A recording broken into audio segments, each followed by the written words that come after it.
Alhamdulillah, alhamdulillahi ala ihsanih, wa syukru lahu ala taufiqihi wa amtinanih. Ashhadu an la ilaha illallah wahdahu la syarikalah ta'ziman li sya'nih. Wa ashhadu anna sayyidana Muhammadan abduhu wa rasuluh ad-da'i ila ridwanih. Allahumma salli wa sallim ala sayyidina wa syafi'ina wa maulana Muhammadin wa ala alihi wa ashabihi wa man saru ala nahjihi ila yaumil qiyamati wa ba'du. Yang kami hormati para asatidzah dan ustazat yang hadir pada kesempatan siang kali ini, yang kami hormati pula para tokoh masyarakat, alim ulama yang turut hadir pada kesempatan siang kali ini, yang kami cintai para teman-teman tulab wa tholibat yang turut meramaikan dalam acara webinar bedah kampus Arab Saudi yang semoga pertemuan kali ini dapat menjadi pertemuan positif bagi teman-teman semua. Perkenalkan, pada kesempatan siang kali ini saya akan menjadi moderator dalam acara webinar bedah kampus Arab Saudi yang mana sudah hadir di antara kita semua dua pembicara. Yang pertama perwakilan dari Najran University Arab Saudi, dan yang kedua adalah perwakilan dari Universitas Islam Madinah. Namun sebelum kita lebih dalam lagi membahas tentang kampus-kampus tersebut, marilah kita bersama-sama membuka pertemuan kita pada siang kali ini dengan basmalah. Bismillahirrahmanirrahim. Baik teman-teman semua yang dirahmati Allah Subhanahu wa taala, saya akan membacakan susunan acara singkat kita pada siang kali ini. Yang pertama adalah pembukaan, yang kedua adalah presentasi dari Najran University, yang ketiga adalah presentasi dari Universitas Islam Madinah, dan yang terakhir adalah sesi tanya jawab. Yang mana alhamdulillah pembicara kita yang akan berbicara pada siang kali ini mereka langsung berbicara di kampusnya masing-masing, langsung posisinya dari Arab Saudi, yang mana itu terdapat perbedaan 4 jam. Jadi kalau kita sekarang jam 13, di sana mereka kurang lebih sedang berada di jam 9 pagi. Baik teman-teman semua yang dirahmati Allah, sembari menunggu acara ini untuk beranjak ke sesi berikutnya, silakan teman-teman, jika ada yang ingin berkenalan satu sama lain, teman-teman bisa menuliskan dari mana asal teman-teman, asal daerah, dan juga asal sekolahnya. Mungkin bisa kita bacakan ya nanti.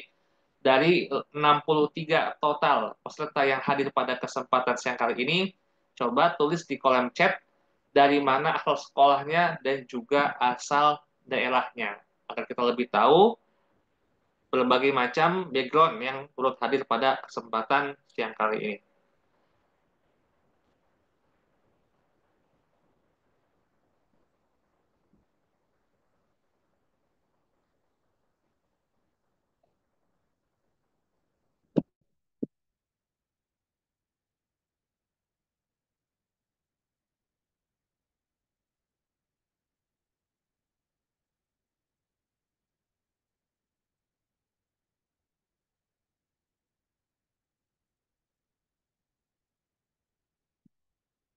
Oke, Toib ya.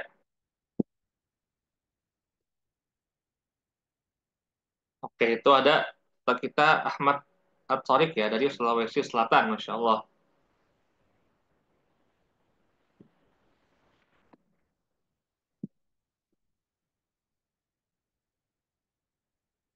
Ada asal Medan, Amelia asal Medan. Ada Riman 4 Jakarta, asal Bandung.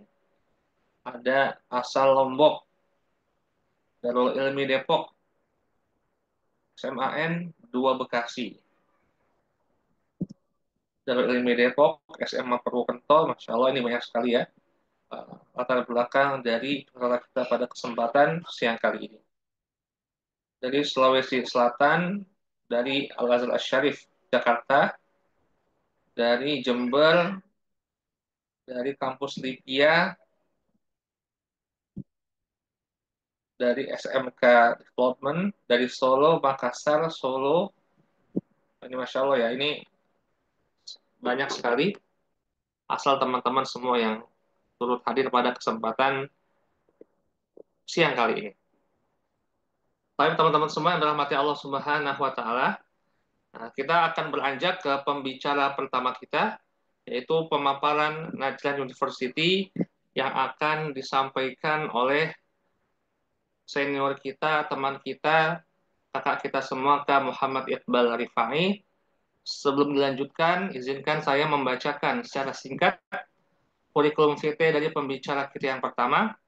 Nama lengkap adalah Muhammad Iqbal Rifai, jenis kelamin laki-laki, alamat di Kulon Progo, Yogyakarta, dan untuk pendidikannya SMPIT Bina Umat Mulia Sleman, SMAIT Bina Umat Sleman, kemudian melanjutkan studinya di Mahat Ali bin Abi Thalib, kemudian ke Libya Banda Aceh, Datuloi, selama 2 tahun, dan sekarang sedang S1 Kisem Usuluddin di Najran University, Arab Saudi.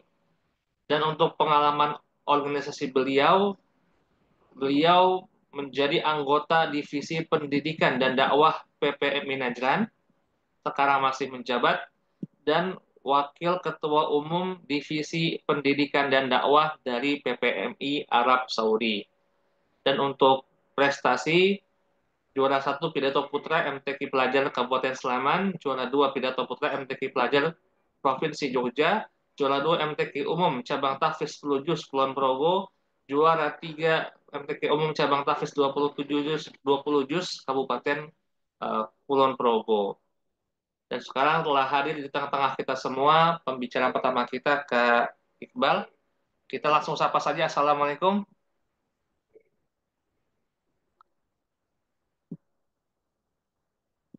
Oh ini ya, belum bisa ya. Tadi dimatikan. Oke, kita setting terlebih dahulu.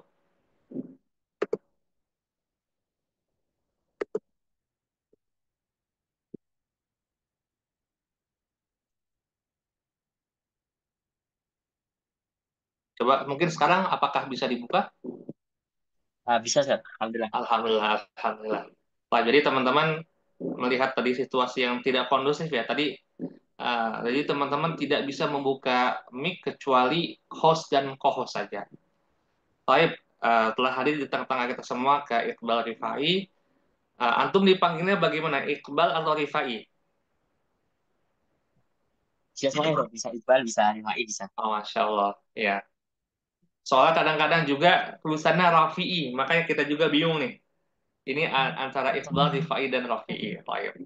Ini Kak Iqbal Rifai telah hadir di tengah kita semua, dan beliau sekarang sedang menghadapi ikhtibar nihai ya. Ustaz. Masya Allah. Ini sempat-sempatnya untuk menyempatkan diri berbagi kepada kita di tengah ikhtibar nihai. Karena fun fact-nya memang ada beberapa teman kita yang tidak menyanggupi gitu. Dengan alasannya sama ikhtibar gitu ya. Seperti itu. Jadi memang uh, kalau dari Kak Iqbal Rifai ini, Masya Allah beliau bisa meluangkan waktunya untuk kita semua pada kesempatan pagi hari ini waktu Saudi dan siang hari ini waktu Indonesia untuk sharing kepada teman-teman semua. Dan juga Kak Iqbal dulu merupakan sempat ikut program ITAF ya. Sebentar, Ustaz. Minta tanpa. Allah barakallahu fiik ya.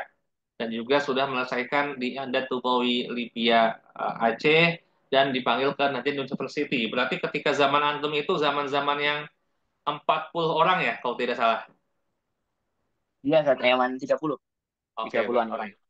Karena memang kita pernah melakukan webinar dengan uh, saudara Ustadz Naswiadin ya, Naswiadin Ode. Zaman-zaman beliau saat itu mahasiswa Najran hanya satu beliau saja gitu kan. Jadi ketika itu kita webinar, berapa jumlah mahasiswa Najran? Satu saat itu. Tapi beberapa bulan kemudian tambah menjadi 40, Masya Allah. Ya. Jadi memang ini merupakan teka-teki Arab Saudi yang mungkin akan disampaikan selebas-lebihnya oleh pembicara kita, Kak Iqbal Rifai. Baik, tanpa berpanjang kalam lagi, kami serahkan kesempatan berikutnya kepada pembicara kita, Kak Iqbal Rifai, untuk memaparkan secara umum tentang Najran dan juga mungkin bisa sedikit menyinggung tentang konsep pendaftaran Saudi secara umum saja. Baik, kepada Kak Iqbal, kami persilakan. Sebelumnya suaranya jelas, Ustaz? Sebenarnya agak sedikit kresek dikit ya, tapi secara umum jelas, walaupun ada sedikit kresek. Oh, saya Ustaz. Bismillahirrahmanirrahim. Assalamualaikum warahmatullahi wabarakatuh. Waalaikumsalam warahmatullahi wabarakatuh. Alhamdulillahirabbil alamin. Alhamdulillahilladzi bi ni'matihi tatimmus shalihat. Asyhadu an la ilaha illallah wahdahu la syarikalah wa asyhadu anna Muhammadan 'abduhu wa rasuluh. Allahumma shalli ala Muhammad wa ala alihi wa ashabihi wa man tabi'ahum bi ihsanin ila yaumiddin. Amma ba'd. Yang kami hormati Ustaz Rafiq Kamal selaku Budiritas Institut Tafakuh dan teman-teman yang semoga senantiasa dirahmati oleh Allah Subhanahu wa taala. Pada kesempatan pagi hari ini, insya Allah saya akan melakukan webinar presentasi terkait bedah beasiswa Arab Saudi pada sesi Najran University. Ya, sudah dikenalkan oleh Ustaz Rafiq Kamal tanpa berpanjang waktu. Langsung saja kita masuk ke materi ya. Baik teman-teman, sebelum masuk ke materinya, perlu diketahui bahwa Ana akan menanyakan ya kenapa memilih kuliah di Arab Saudi. Ya tentunya ini menjadi sebuah alasan besar atau sebuah motivasi yang teman-teman ingin raih. Ya ada sebagian yang masya Allah ingin dekat dengan Haram, kemudian dekat dengan Masjid Nabawi, ya kemudian mendapatkan berbagai fasilitas-fasilitas dan juga mendapatkan beasiswa gratis full hingga selesai pendidikan. Ya, mungkin dengan berbagai atau beraneka ragam alasan ini yang menyebabkan teman-teman semua termotivasi untuk dapat melanjutkan pendidikannya di Arab Saudi. Nah, Arab Saudi itu ya gudangnya ilmu. Ya, ini paling yang merupakan pokok atau fokus pertama kita kenapa kita ini termotivasi untuk menempuh pendidikannya di Arab Saudi. Yang pertama adalah Arab Saudi itu adalah gudangnya ilmu ya, tidak bisa diragukan lagi bahwasannya Arab Saudi itu merupakan pusatnya atau senternya sebuah ilmu, di mana di situ banyak masyayikh yang menyampaikan ilmu agama baik itu berupa ilmu yang di bidang umum atau terlebih bahkan di bidang ilmu agama. Kemudian selain itu adalah aman. Jadi yang pertama adalah gudangnya ilmu yang merupakan itu poin penting yang menjadi motivasi kita semua untuk menempuh pendidikan di Arab Saudi. Kemudian yang kedua adalah aman. Aman apa? Nah, yang pertama adalah aman tempat. Nah, aman secara tempat. Bagaimana yang dimaksud adalah secara aman tempat itu adalah sebagaimana indeks keamanan Arab Saudi menurut UMBO tahun 2024, termasuk ke dalam negara teraman di dunia peringkat 7. Nah, pada peringkat 7. Ya, jadi yang pertama tadi gudang ilmu, kemudian aman. Yang pertama aman secara tempat, kemudian aman secara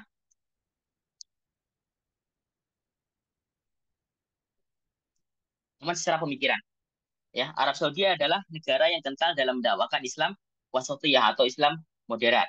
Ya, tentunya yang kita ketahui bersama bahwasanya di Arab Saudi merupakan tempat pusatnya ilmu agama, yang mana di situ tempat bagaimana Rasulullah menyampaikan ilmu kepada para sahabatnya, dan juga Rasulullah menyampaikan para sahabat menyampaikan ilmu kepada tabiinnya, dan sampai seterusnya hingga sampai dengan zaman zaman saat ini. Kemudian yang ketiga adalah aman budaya.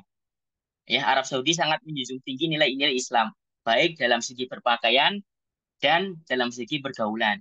Nah, yang merupakan negara Islam terbesar yang mayoritasnya Muslim, bahkan secara aspek pendidikan pun diperhatikan. Misalkan ada jarak antara kampus Ikhwan dan kampus Akhwat. Kemudian ada kampus khusus untuk Ikhwan dan ada kampus khusus Akhwat. Dan juga bagaimana cara berbusana juga diperhatikan di negara Arab Saudi. Kemudian selain aman adalah nyaman. Selain aman adalah nyaman. Yang pertama adalah kawasan yang kental dengan nilai Islam. Ya, tidak diragukan lagi bahwasanya Arab Saudi itu merupakan zona atau kawasan yang sangat menjunjung tinggi atau ketat dengan nilai Islam. Kemudian yang selanjutnya adalah masyarakat yang ramah dan dermawan. Ya, tentunya di Arab Saudi ini para penduduk-penduduknya, ya masyarakat-masyarakat di Arab Saudi itu sangat menyambut baik kita sebagai penuntut ilmu. Ya, di anggapan mereka kita ini seorang tamu yang harus dimuliakan, yang harus diberikan pelayanan-pelayanan yang selayaknya raja. Kemudian masyarakat Indonesia yang terkenal baik. Nah ini lebih mengkerucut ya teman-teman semuanya. Masyarakat Indonesia yang mana di mata Arab Saudi itu baik dari sisi penuntut ilmunya atau dari sisi yang lainnya itu sangat dikenal baik di mata mereka. Bahkan ada sebagian mereka yang sangat ingin sekali mengunjungi Indonesia karena Indonesia ini terkenal dengan sifatnya orang-orang yang sabar, kemudian ramah, kemudian suka menolong dan lain sebagainya. Kemudian selain itu adalah yang tidak dilupakan di beberapa daerah tidak sulit menemukan makanan Indonesia. Nah, ini teman-teman semuanya. Jadi walaupun antum nanti misalkan Allah izinkan atau Allah perkenankan untuk diterima di Arab Saudi, tidak perlu khawatir, masih dapat kita mencicipi kuliner khas Indonesia. Ya, mau jajan misalkan makanan atau kuliner apapun semuanya tersedia di Arab Saudi. Selain aman, kemudian nyaman dan lengkap. Nah, ini lengkap. Apa saja itu lengkap? Yang pertama adalah lengkap pilihan jurusan. Nah, jadi teman-teman semuanya di Arab Saudi itu lengkap sekali dengan jurusan, baik jurusan di bidang umum ataupun jurusan di bidang keagamaan. Terutama kalau di umum itu ada beberapa fakultas yang memang untuk khusus untuk warga lokal atau warga Arab Saudi dan tidak boleh diperuntukkan untuk ma- apa mahasiswa asing. Misalkan contoh fakultas kedokteran. Nah, di beberapa kampus itu atau bahkan di banyak kampus di Arab Saudi itu fakultas kedokteran hanya khusus untuk orang orang Saudi. Adapun jurusan agamanya sangat banyak ya, teman-teman semuanya, dan sangat lengkap. Dan itu semuanya diperuntukkan untuk mahasiswa asing. Lengkap jurusan dan tidak dilakukan kembali. Yang kesembilan adalah lengkap secara fasilitas, ya. Fasilitasnya lengkap mulai dari antum berangkat ya, kemudian nanti sampai di Arab Saudi, kemudian sampai nanti lulus ya, nanti di Arab Saudi mulai dari tiket pesawat pulang pergi, kemudian apa uang ganti buku, terus kemudian bagi yang berprestasi juga mendapatkan fasilitas. Nah, kemudian nanti sampai di Arab Saudi diberikan asrama dan lengkap semuanya ya sampai sampai nanti antum akhir studi. Nah, itu ya teman-teman semua. Jadi yang pertama Arab Saudi adalah gudangnya ilmu, kemudian Arab Saudi aman, aman secara tempat, aman secara pemikiran, aman secara budaya, kemudian nyaman ya. Kemudian yang terakhir adalah lengkap, lengkap secara pilihan jurusan dan lengkap secara fasilitas. Kemudian kita masuk ke dalam pembahasan kampus kampus anak ya, yaitu adalah kampus Najran University. Ya, perlu diketahui teman-teman adalah Universitas Najran. Najran University adalah sebuah universitas yang terletak di salah satu perguruan tinggi di Provinsi Najran. Ya, jadi Najran ini mungkin kebanyakan orang mengira Najran itu adalah Najran itu apa sih? Apakah Najran itu sebuah negara atau sebuah provinsi tersendiri atau masuk ke Yaman? Nah, yang makanya ini akan anak kupas tuntas terkait dengan kampus Najran. Kampus Najran adalah kampus yang terletak di Provinsi Arab Saudi paling selatan, dekat dengan Jazan dan juga dekat dengan Abha, Provinsi Abha, paling selatan sendiri, paling pojok. Ke Yaman mungkin kira-kira 6 jam ya, teman-teman semuanya, 5-6 jam. Tempuh menggunakan uh, bis, kendaraan bus. Kemudian berdiri dan diresmikan pada 10 Syawal 1427 atau 1 November 2007 oleh Raja Abdullah bin Abdul Aziz. Ya, dari sini dapat diketahui teman-teman semuanya bahwa Najran itu merupakan kampus baru. Ya, kampus yang sangat baru dibentuk sekali pada tahun 2007 berbeda dengan kampus-kampus lama yang memang itu bisa dikatakan kampus-kampus sesepuh, misalkan kayak Ummul Qura, kemudian kayak Universitas Islam Madinah, kemudian kayak Ki Abdul Aziz University, kemudian IMCU, Muhammad bin Saud University di Riyadh, dan lain sebagainya. Munajiran adalah kampus baru yang baru didirikan pada tahun 2007, teman-teman semuanya. Kemudian yang ketiga, kampus terbesar dan terluas. Nah, ini kelebihannya. Kampus terbesar dan terluas. Kalau dikira-kira mungkin bisa dikatakan satu satu provinsi ya, provinsi yang terbesar di Indonesia. Nah, dengan luas tanah sekitar 18 juta meter persegi. Kurang lebih sekitar 18 juta meter persegi. Kemudian terdiri dari 14 fakultas untuk pria dan 10 fakultas untuk wanita. Nanti sesi fakultas kita akan kupas tuntas di slide selanjutnya. Kemudian jumlah mahasiswa asing sebanyak 650 dari 45 negara. Ya, jadi uh, dikatakan baru ya karena dari situ bisa diambil kesimpulan bahwa jumlah mahasiswanya juga tidak banyak sebagaimana yang ada di kampus-kampus yang sudah lama berdiri seperti UIM dan lain sebagainya. Kemudian fasilitas dan pilihan jurusan yang lengkap sesuai yang diinginkan ya. Jadi kalau teman-teman semuanya pengen ngambil umum silahkan. Pengecualian fakultas kedokteran baik umum ataupun gigi. Jadi ada dua ya teman-teman, ada fakultas kedokteran umum, ada kedokteran gigi. Nah itu selain yang pandang terkait dengan Najran University atau kampus Najran. Yang terakhir adalah sistem pembelajaran dengan bahasa Arab untuk fakultas keagamaan dan bahasa Inggris untuk fakultas fakultas umum. Itu tujuh terkait dengan Najira University. Kemudian ini ada video teman-teman, video singkat tentang kampus Najran.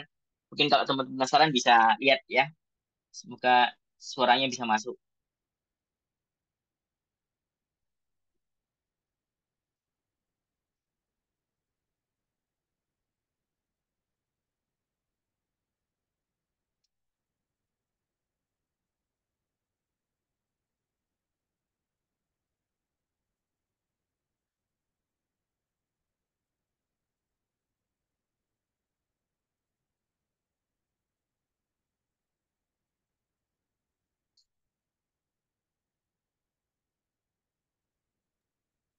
Pon Kak, suaranya nggak masuk. Oh, suaranya masuk ya? Bentar, bentar. Um,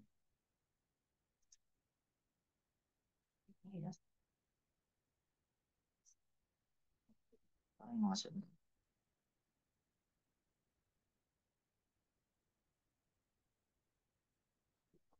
Suara masuk?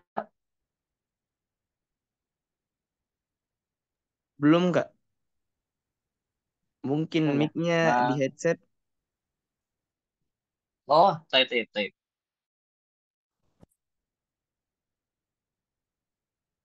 Sabar ya, kawan.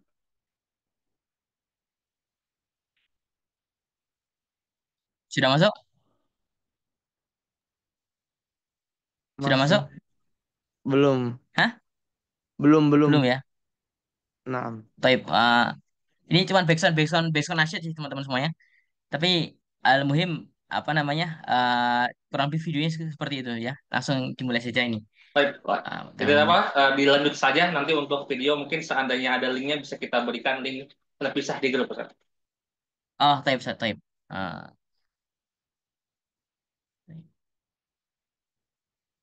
taib. Itu tadi sekilas tentang Najrah University. Kemudian,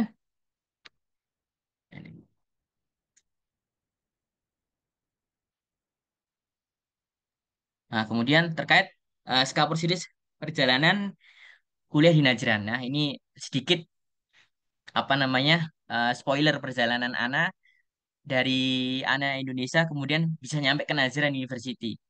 Ini alurnya teman-teman semuanya. Yang pertama lulus SMA tahun 2020. Jadi Ana lulus SMA, selesai SMA, pendidikan SMA tahun 2020.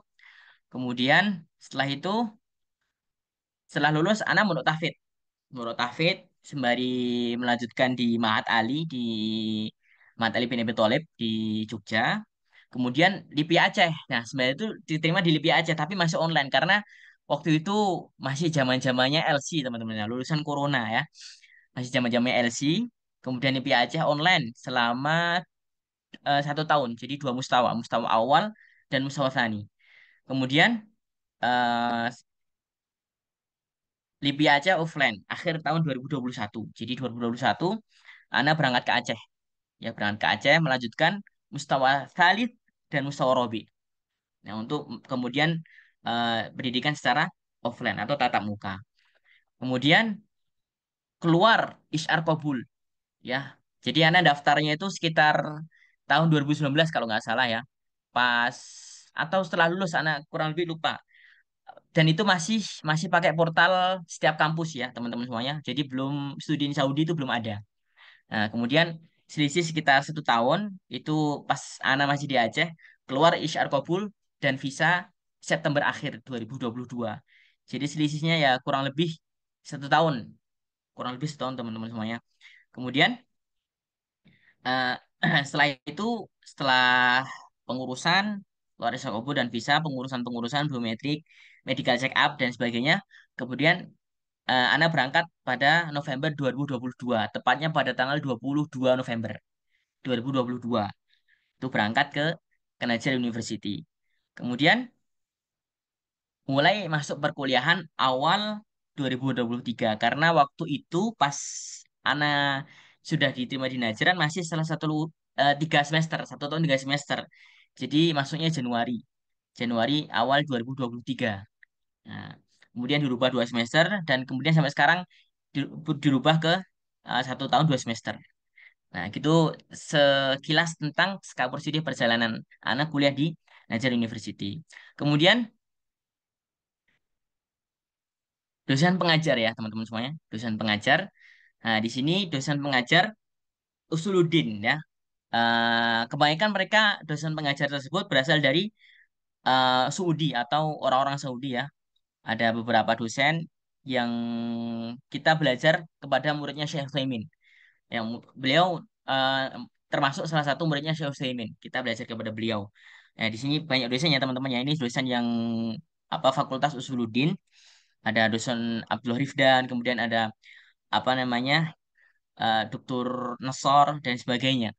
Yang mana rata-rata kalau Najran ini belakangnya pasti kalau nggak Hamami itu Al-Harithi karena sesuai dengan marganya ya teman-teman semuanya. Dosen pengajar dari Fakultas Usuluddin yang ini adalah Fakultas Syariah. Fakultas Syariah ada Dr. Musfir, kemudian adalah Dr. Nasir Abdullah Syahroni, dan lain sebagainya. Nah, rata-rata mereka berasal dari Saudi. Nah, itu dosen, ini dosen Kism Syariah. Kemudian yang selanjutnya adalah materi perkuliahan. Nah, dari dosen, kemudian materi perkuliahan. Kism Usuluddin, nah ini ya teman-teman semuanya. Dari mustawa awal sampai mustawa tsamin. Nah, jadi ada beberapa cakupan materi umum ya teman-teman semuanya di sini seperti di mustawa awal ada Hasbul Ali. Jadi pelajaran komputer tapi teori teman-teman. Teori. Jadi apa namanya menggunakan Arab tapi Arabnya Arab Amiyah gitu. Ya, kemudian ada usul tarbiyah yang mana itu juga merupakan cakupan pelajaran umum. Kemudian ada maharatut tafkir. Tapi itu untuk pelajaran umumnya tidak di semua semester ya ikhwah ya, di beberapa semester yang diselipkan di situ apa pelajaran atau mata kuliah umum. Kemudian Kism Suludin, ini adalah Kism Syariah. Kism Syariah ya ada Tahrir Arabi, ada Al-Aqidah, ada Usul Fiqh, ada Fiqh, kemudian ada Thaqafah, kemudian ada apa namanya tafsir ayatul ahkam. Nah, itu di perkuliahan syariah. Kemudian di perkuliahan Lughatul Arabiyah. Nah, ini Lughah Arabiyah ya, perkuliahan Lughah Arabiyah kurang lebih sama seperti yang di LIPIA Jakarta ya ikhwah semuanya. Kalau tidak salah, itu ada Thaqafah Islamiyah, ada An-Nahwu, ada Al-Balaghah, ada Maratul Kitabah, ada Nususul Lughawiyah, ada Fiqhul Lughah dan lain sebagainya. Yang mana itu merupakan salah satu fokus di kampus atau di Fakultas Islam Lughatul Arabiyah. Kemudian total keseluruhan jam mata kuliah. Nah, di sini masuk ke pembahasan keseluruhan jam mata kuliah. Yang pertama Kisah Musuluddin 4 4 tahunnya atau S1-nya ada 141 SKS. Ya, fokus ilmunya adalah tauhid, ya, tauhid, hadis dan mustalah hadis. Ya, yang mungkin ma'ruf di kalangan kita ya, ikhwan semuanya. Usuluddin itu fokusnya tiga, tauhid, tafsir, hadis, dan mustalah hadis. Kemudian Kism Syariah ada 183 SKS, fokus ilmu, fikih, usul fikih, qawaid fiqhiyah, dan tafsir ayatul ahkam. Nah, yang dimaksud dengan fokus ilmu di sini adalah jam yang paling banyak di dalam satu semester. Nah, itu kira-kira ada jam yang paling banyak itu di mata kuliah ini. Nah, gitu ya. Kemudian Kism Lughatul Arabiyyah 128 SKS, fokus ilmu nahwu, sorof, balaghah, dan ilmu arud. Kemudian Kism Idaratul Amal 132 SKS. Ya fokusnya ya ekonomi, kemudian ada beberapa fokus ilmu di situ ya yang sudah tertera. Nah, di sini Ana mengambil beberapa kisim di sini karena ini sesuai dengan mahasiswa Indonesia yang mengambil fakultas tersebut. Jadi ada yang mengambil Usuluddin, ada yang mengambil Syariah, ada yang mengambil Lughatul Arabiyyah, dan ada yang mengambil Idaratul Amal. Kemudian, nah ini terkait kita akan membahas suasana apa namanya prodi yang tersedia.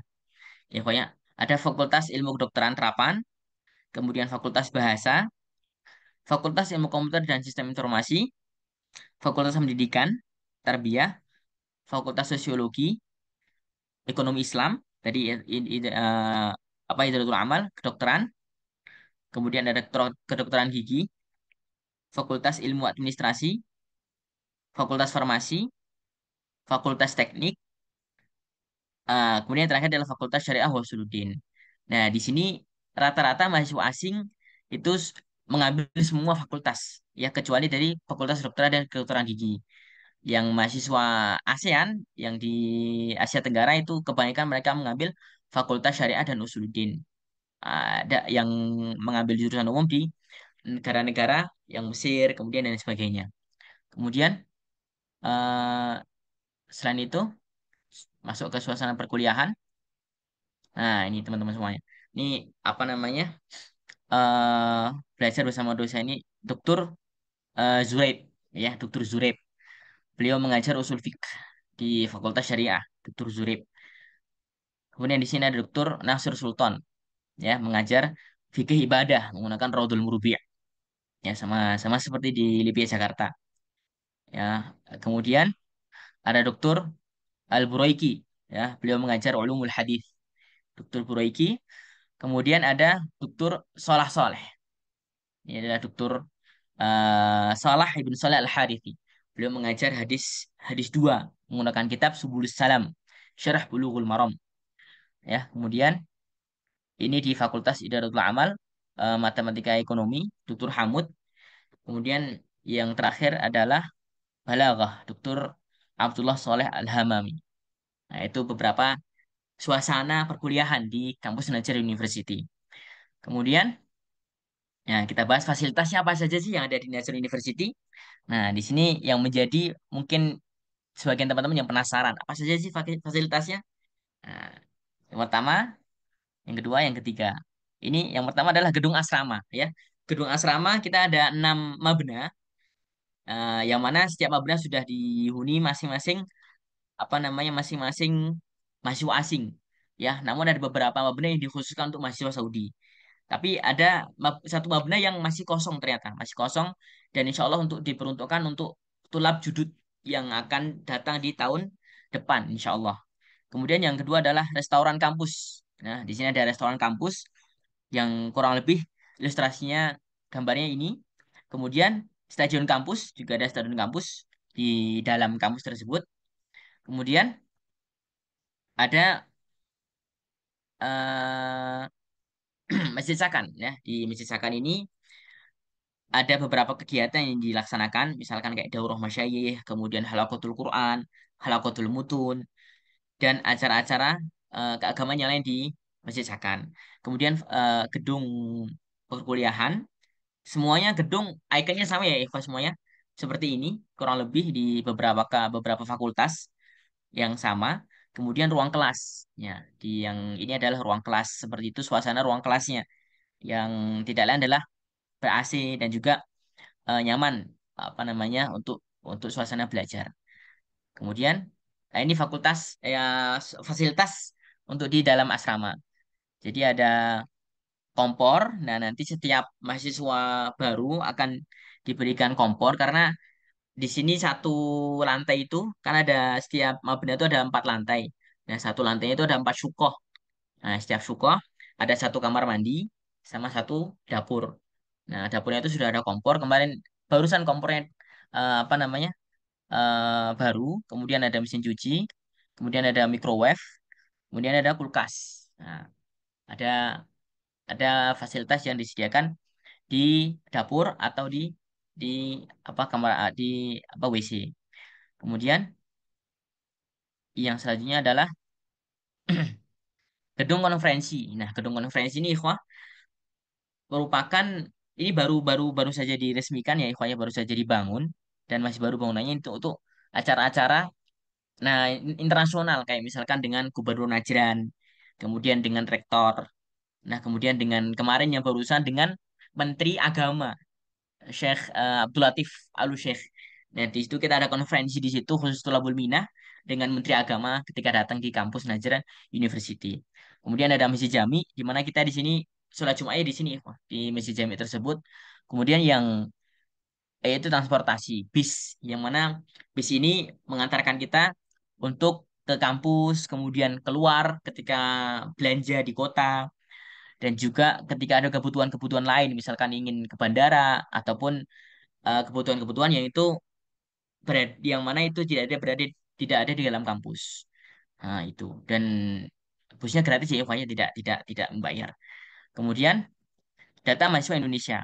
Nah, di sini data mahasiswa Indonesianya ada yang mengambil syariah sejumlah 22 orang, kemudian yang mengambil usuluddin sejumlah 26 orang, kemudian yang mengambil lughah 1 orang, dan yang mengambil Idaratul Amal 1 orang. Nah, sekarang keseluruhan mahasiswa Indonesia itu ada 50 orang.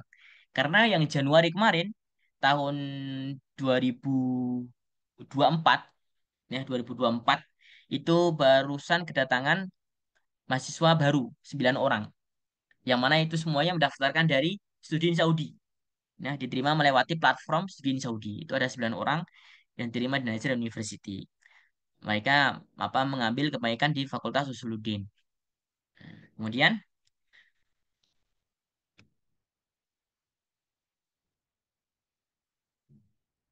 nah ini, peluang diterima beasiswa di Arab Saudi.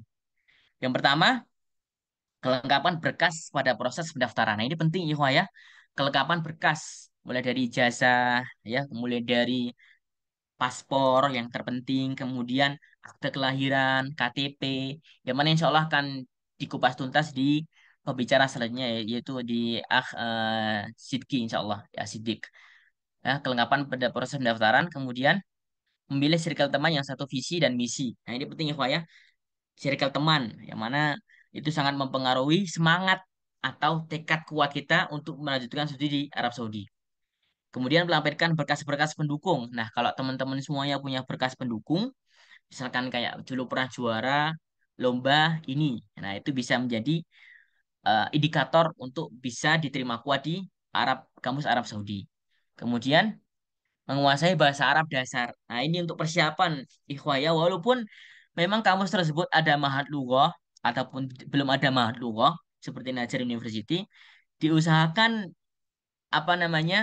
dapat menguasai bahasa Arab dasar. Nah, bagaimana caranya bagi teman-teman yang mungkin eh, yang dulunya tidak sekolah di pondok atau di sekolah Islam, mungkin teman-teman bisa ikut bimbingan belajar di ITAF, Institut Tafakuh. Di situ solusinya ya, teman-teman semuanya.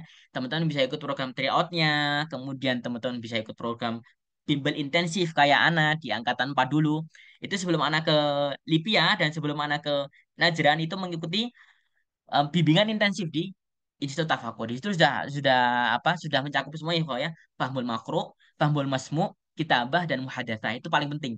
Pokok untuk menguasai bahasa Arab itu adalah fahmul makro, fahmul masmu, kitabah dan muhadatsah. Nah, kemudian doa, nah ini yang paling faktor X ya, ikhwah ya, faktor faktor X yang mungkin kita tidak tidak bisa memprediksi yaitu doa dan restu dari orang tua itu paling penting. Nah, sebelum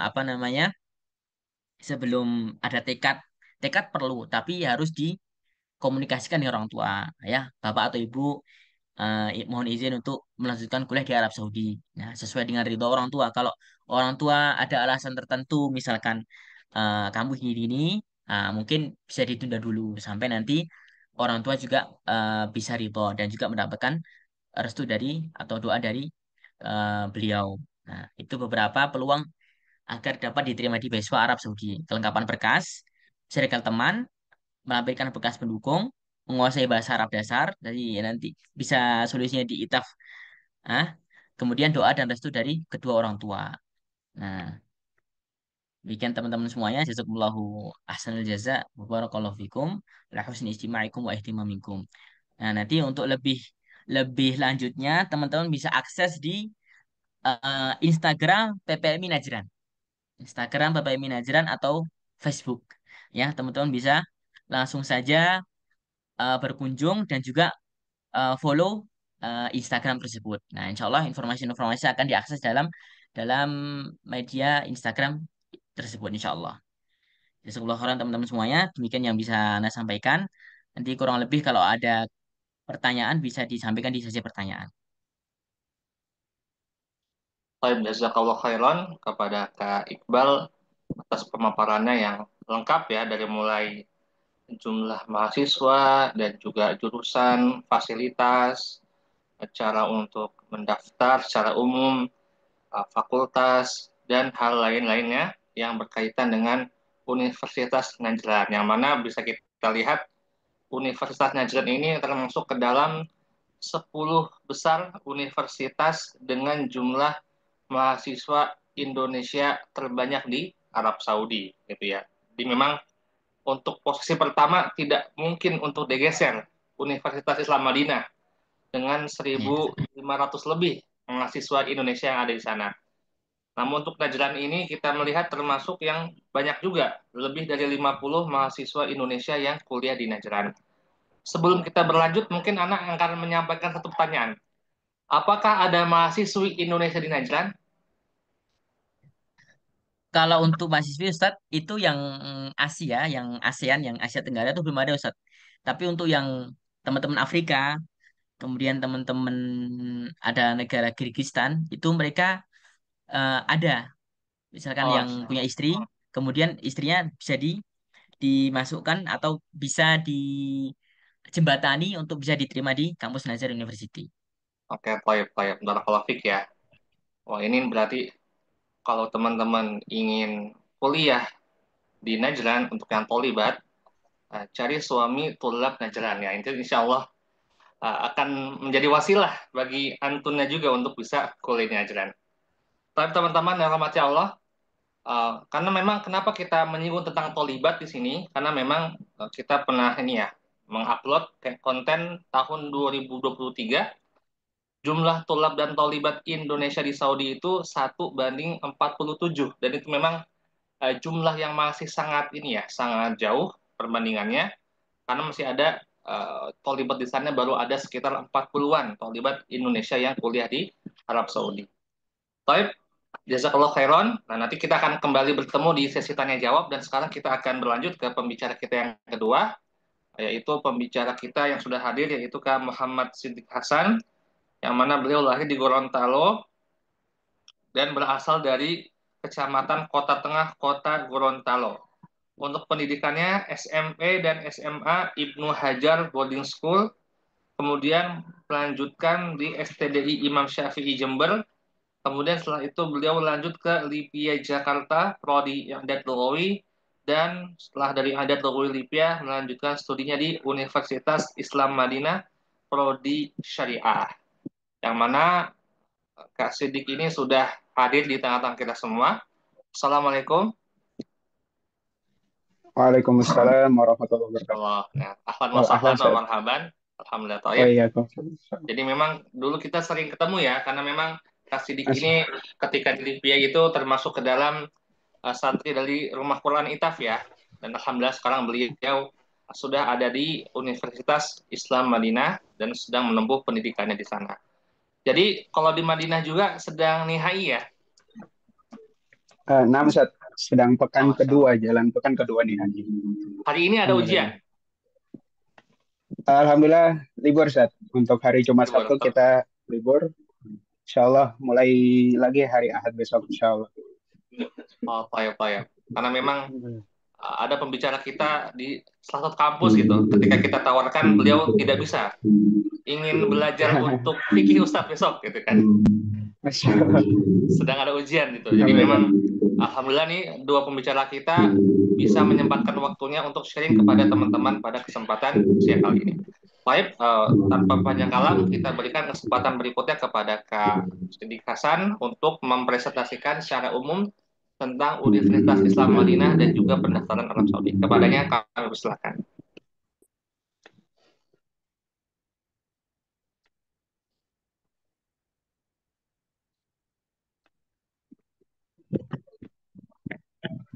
Bismillah. Suara anak terdengar jelas Bro? Gimana? Jelas, jelas. Masya Allah. Dari sisi Ustaz. Dokter bilang suruh berkenalan. Eh, Bismillah. Assalamualaikum warahmatullahi wabarakatuh. Waalaikumsalam warahmatullahi wabarakatuh. Alhamdulillah wassalamu ala Rasulillah wa ala alihi wa ashabihi ajmain.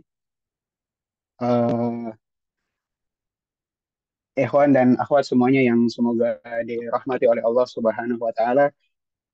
Yang ana hormati dan juga ana berterima kasih sudah diberikan kesempatan kepada Ustadz Rafiq Kamal selaku pendiri dan juga founder dari ITAF, yaitu Institut Tafakuh. Yang teman-teman semua sudah dengar sendiri, ana alhamdulillah sempat menjadi santri dari Rumah Quran Institut Tafakuh. Jadi ana sempat kuliah idat 2 tahun 2 tahun di Jakarta, dan alhamdulillah itu ngekosnya di tempat ITAF sembari menghafal Al-Quran, dan alhamdulillah biaya tinggal di ITAF itu sendiri alhamdulillah gratis. Oleh karena itu ana berterima kasih, bersyukur kepada Allah tentunya, kemudian berterima kasih kepada ITAF. Alhamdulillah ana kembali dipertemukan dengan Ustadz Rafiq Kamal. Baik, tanpa lama lagi ikhwah dan akhwat yang semoga dirahmati Allah, kita masuk ke materi kita, yaitu bedah beasiswa Universitas Islam Madinah. Bismillah. Nah, poin pertama yang ana rasa paling penting, kenapa sih kita harus masuk UIM? Kenapa banyak sekali tolib Indonesia yang mengincar Universitas Islam Madinah? Eh, Anak-anak pondok ataupun bahkan asatizah yang sudah menempuh kuliah di S1 Syariah misalnya di STDI Imam Syafi'i Jember tetap terus mencoba setiap tahun untuk masuk dan mencoba daftar di UIN. Nah, alasan pertama teman-teman, jadi ada sabda Rasulullah Shallallahu Alaihi Wasallam, Innal iman la yazri la ya'rizu ilal Madinah kama ta'rizul hayyatu ila juhriha. Jadi memang telah benar sabda Rasulullah SAW bahwasanya iman itu akan kembali ke kota Madinah. Sebagaimana halnya ular itu akan kembali ke sarangnya. Jadi sebagaimana hati Muslim, hati para penuntut ilmu itu semuanya tertuju kepada Madinah. Selain Rasulullah SAW sudah mendoakan keberkahan tentunya untuk kota Madinah, dan Rasulullah SAW sendiri adalah tentu sebagai kebanggaan dan kesyukuran kita bisa belajar di kota Rasulullah SAW, kotanya para ulama, kota dahulu di mana Imam Malik mengajarkan hadis-hadis dan lain sebagainya. Oleh karena itu, eh, opsi pertama tulab dan asatidzah dalam memilih kampus di Arab Saudi opsi pertama selalu UIM, yaitu Universitas Islam Madinah.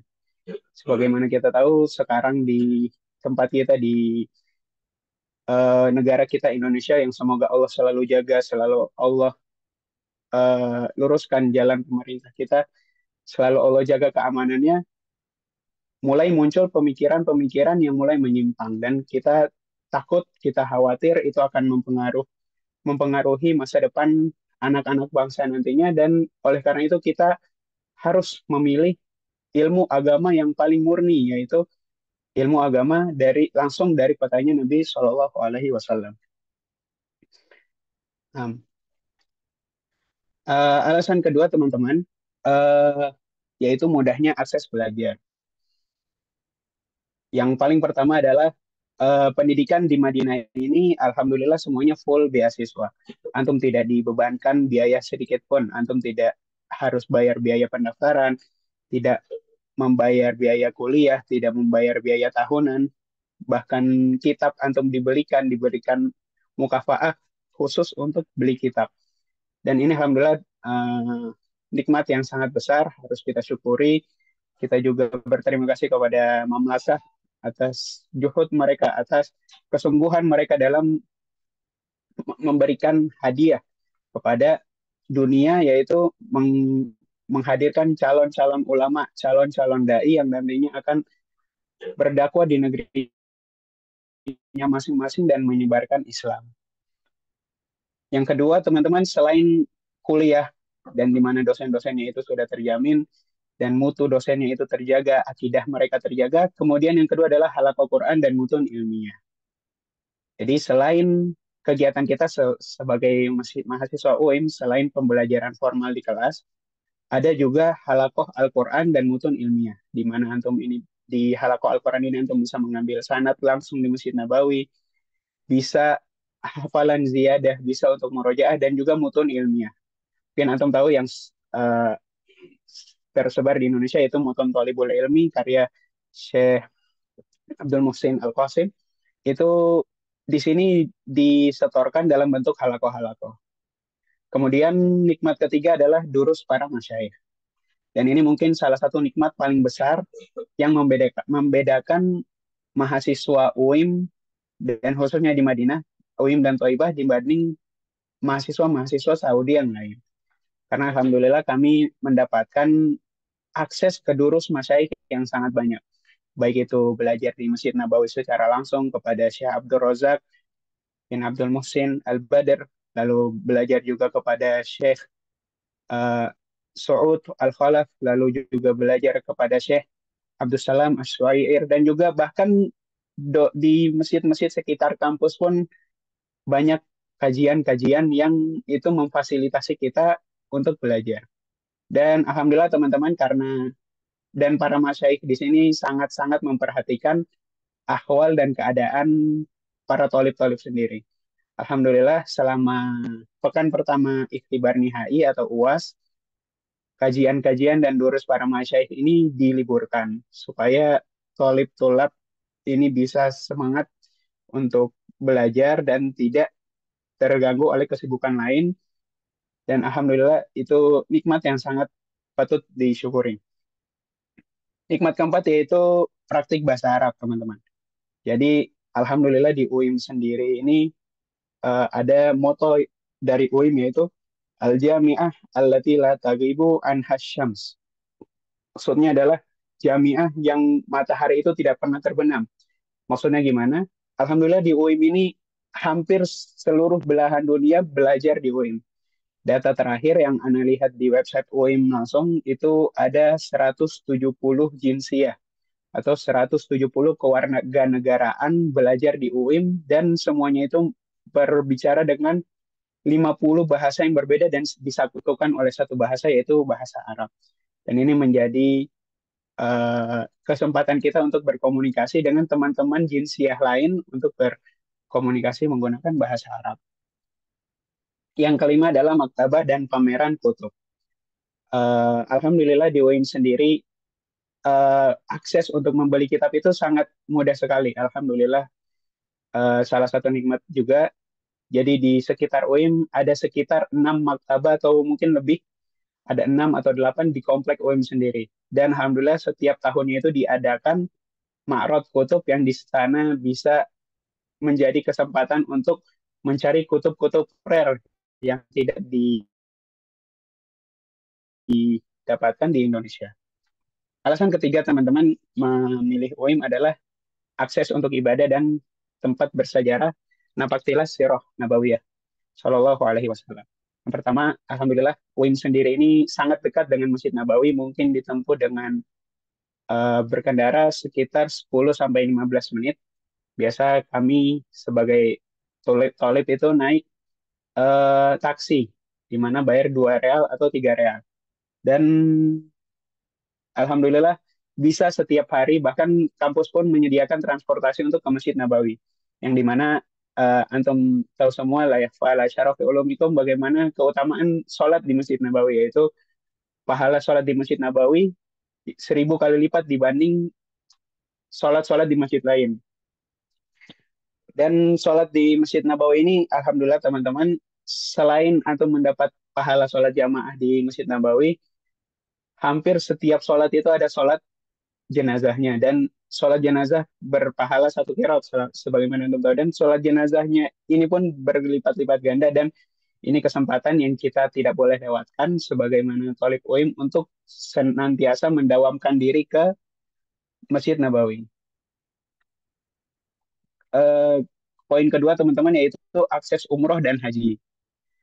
Alhamdulillah dari UIM sendiri, dari Jamiah memfasilitasi umroh gratis setiap tahunnya.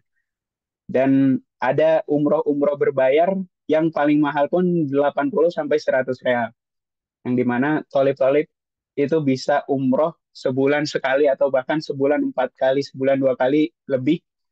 Itu hanya dengan biaya 100 real atau 80 real per trip sekali umroh. Ketiga ada Gunung Uhud, yang dimana antum tahu ini adalah sangat dekat sekali dengan kampus dan menjadi destinasi mahasiswa di musim-musim dingin, terutama di musim dingin seperti ini, untuk mencoba ke Gunung Uhud dan menapak tilas sirah bagaimana Ma'rakah Uhud waktu itu. Kemudian ada Masjid Kuba dan juga Masjid Qiblatain.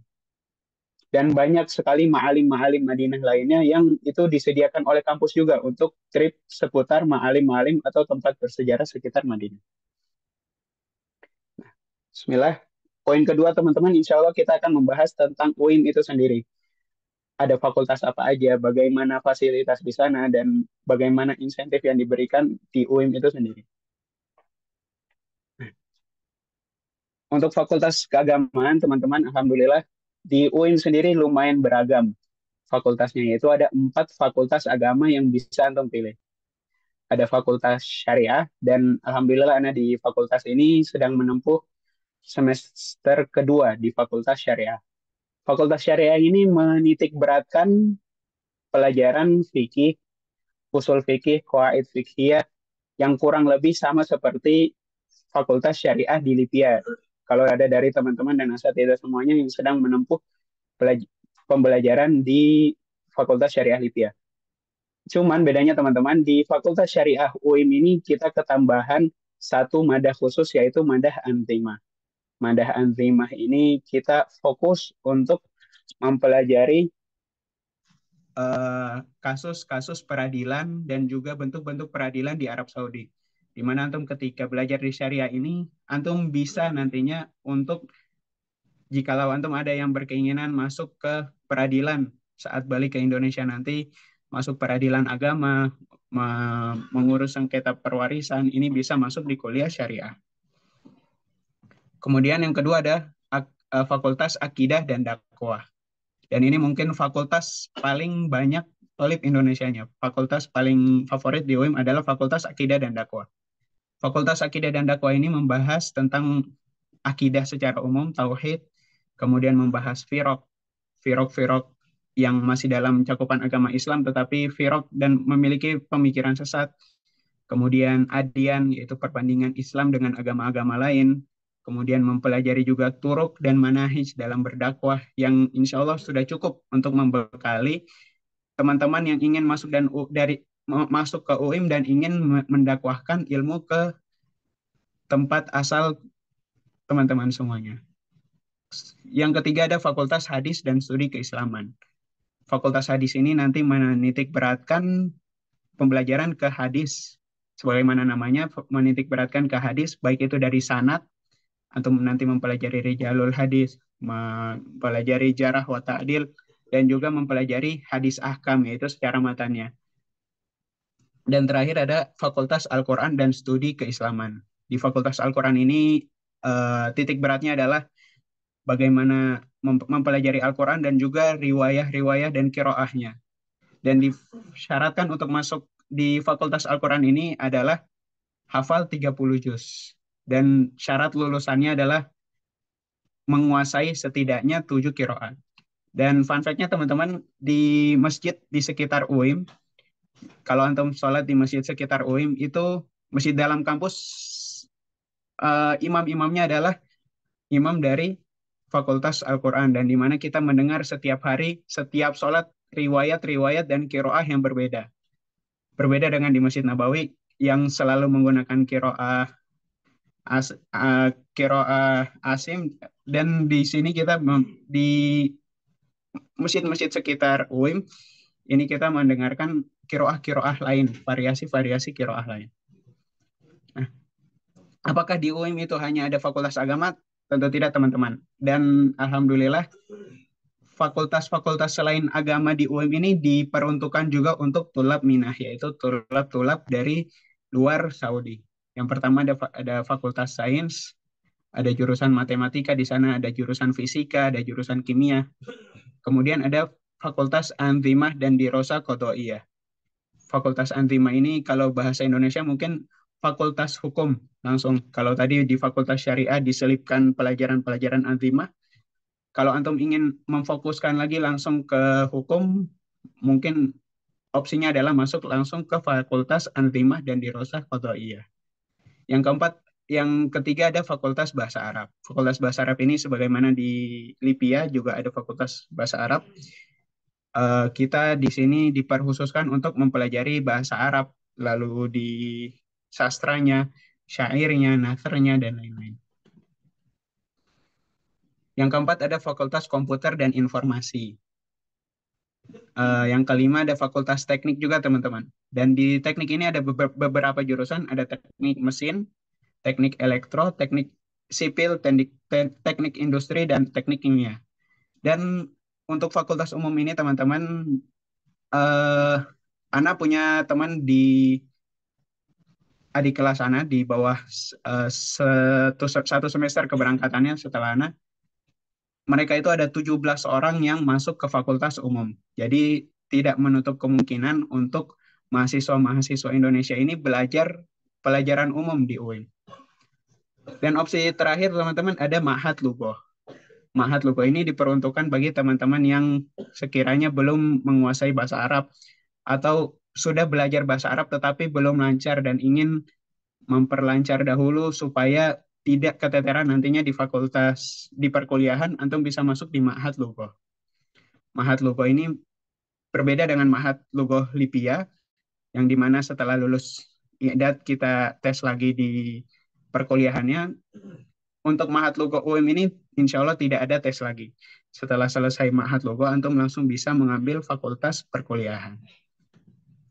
Untuk catatan teman-teman, yang pertama adalah pembelajaran menggunakan bahasa pengantar adalah full bahasa Arab bagi fakultas agama. Jadi teman-teman yang ingin masuk di fakultas syariah, akidah dan dakwah, hadis, fakultas Al-Quran, lalu fakultas Lughoh, fakultas Anzimah, ini semuanya pembelajaran menggunakan full bahasa Arab.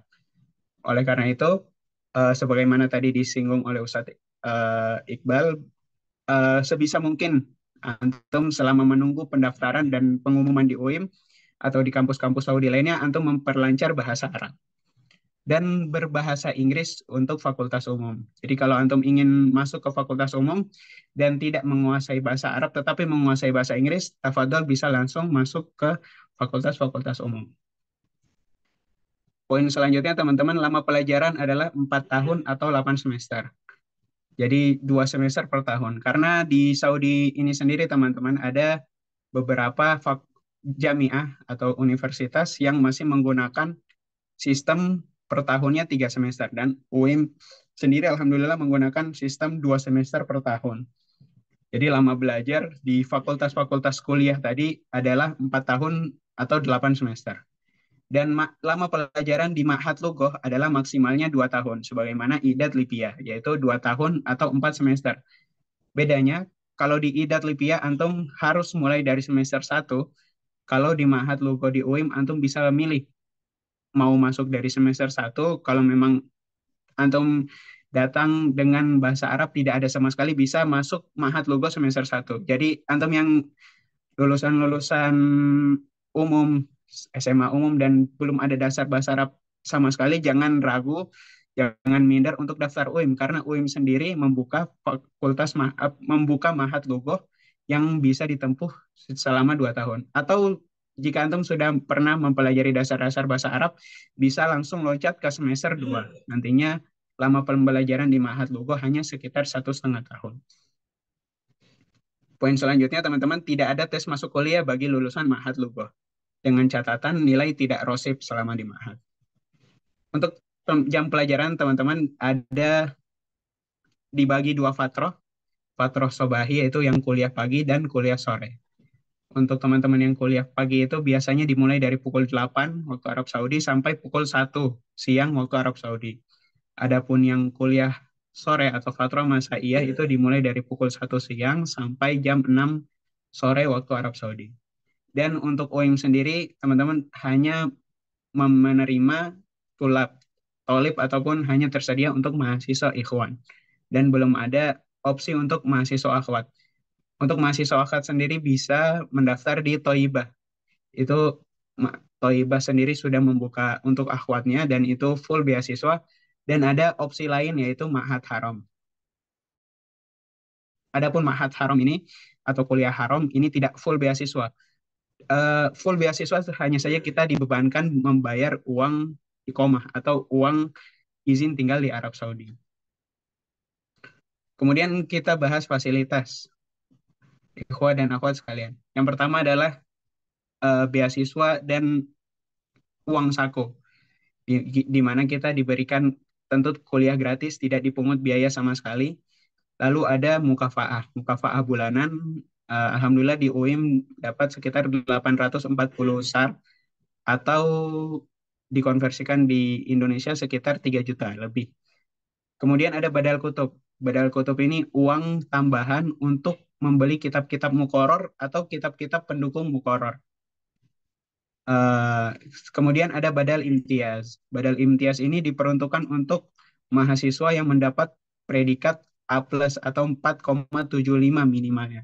Jadi untuk IPK di UIM dan kampus-kampus Arab sendiri itu biasanya bukan maksimalnya 4 tetapi 5.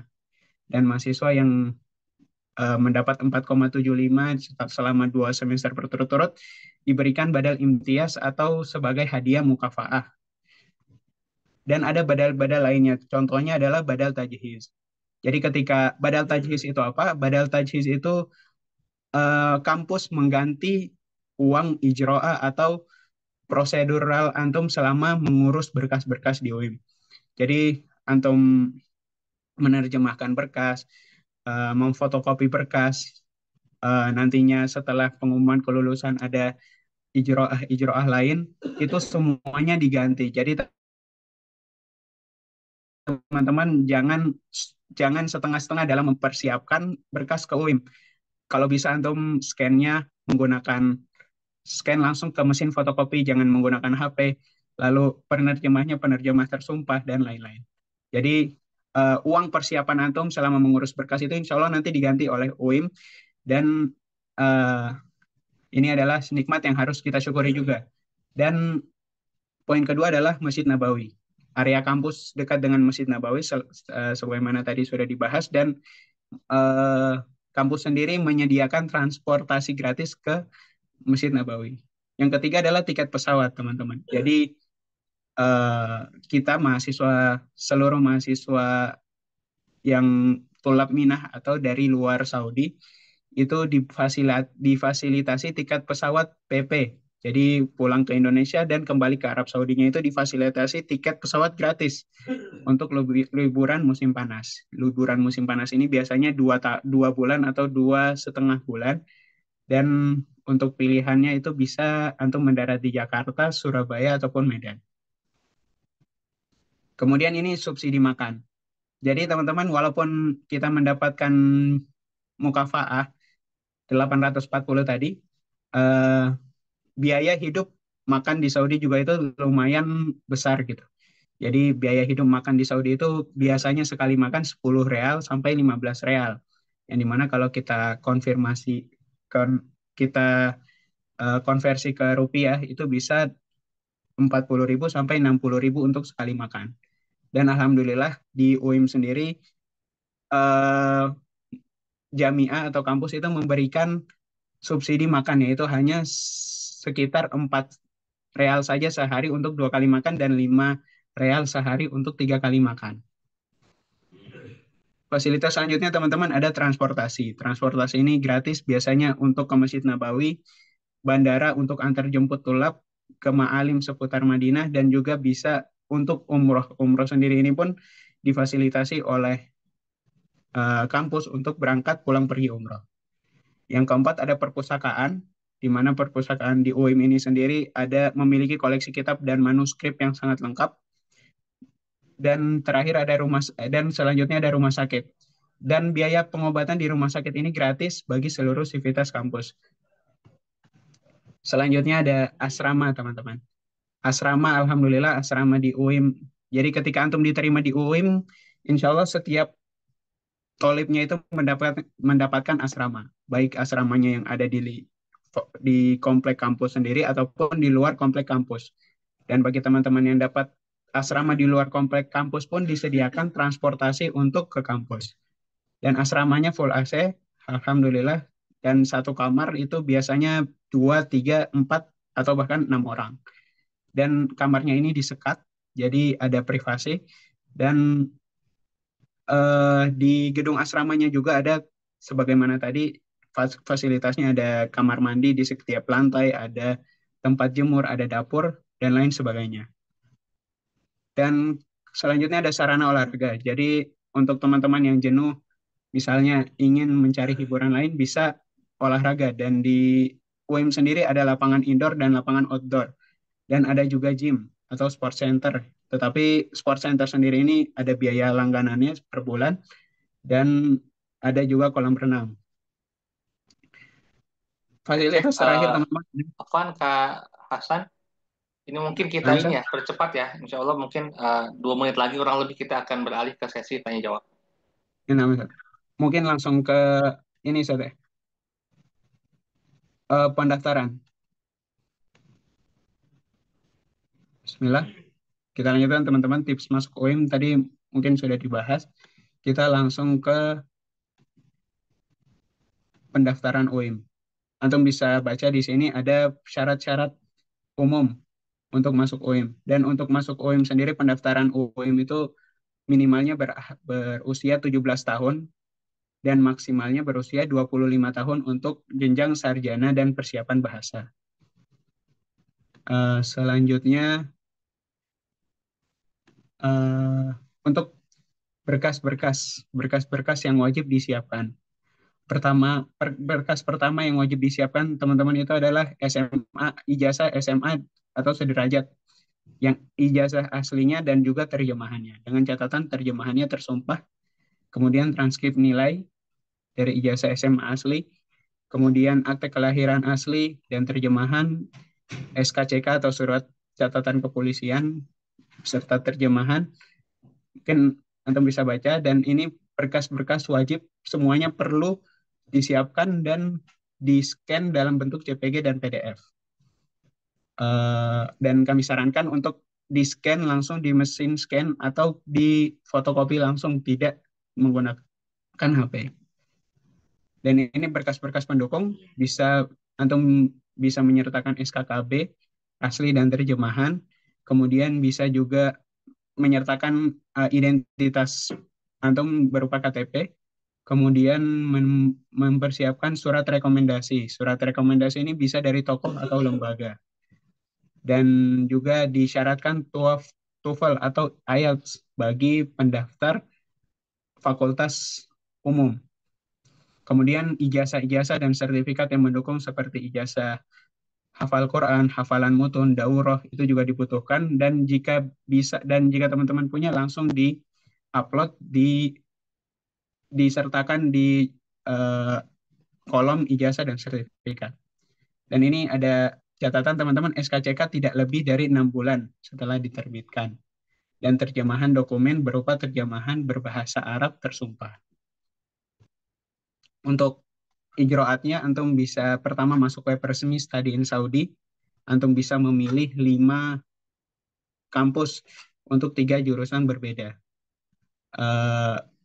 Yang tadinya UIM ini membuka pendaftaran melalui portal sendiri, yaitu Minhati. Hanya saja sekarang untuk tahun ini dan informasi terakhir adalah menggunakan Study in Saudi. Antum bisa buat akunnya, dan nanti ada Anda sertakan juga guidebook dan juga video tutorial. Antum siapkan berkas, kemudian upload di mendaftarkan online, yaitu isi bayanatnya, antum upload semua berkas-berkasnya, kemudian tinggal menunggu hasil. Uh, Mungkin antum bisa scan, di sini ada guidebook pendaftaran yang langsung diakses, yang langsung dibuat oleh PPMI Saudi. Dan Ana sarankan juga teman-teman semua memfollow Instagram dan Instagram PPMI Saudi dan juga PPMI Madinah, karena di situ insya Allah semua informasi terkait pendaftaran yang informasinya itu valid bisa diakses di PPMI Saudi ataupun PPMI Madinah. Dan antum bisa cek juga ada video tutorial pendaftaran untuk Study in Saudi sendiri, bagaimana antum membuat akunnya, bagaimana antum nanti mengupload berkas dan lain-lain sebagainya. Sekian dari Ana, mungkin syukron ala husni istimaikum wa ihtimamikum. Assalamualaikum warahmatullahi wabarakatuh. Nah, serahkan kepada Ustaz Rafif. Barakallahu fikum. Baik, jazakallah khairan, ahsanal jaza kepada Ustaz yang telah memberikan kepada kita pemaparan yang cukup jelas ya tentang Universitas Islam Madinah, yang mana itu semua sudah dipaparkan mulai dari fasilitasnya sampai juga tadi jurusannya, bahasa pengantar dan lain sebagainya. Baik, teman-teman yang dirahmati Allah, sekarang kita akan membuka sesi tanya jawab, tapi untuk sesi tanya jawab kali ini kami hanya membuka sesi tanya jawab yang langsung raise hand ya. Jadi yang di chat mungkin tidak kami bacakan karena kita hanya uh, menanggapi dari yang raise hand saja.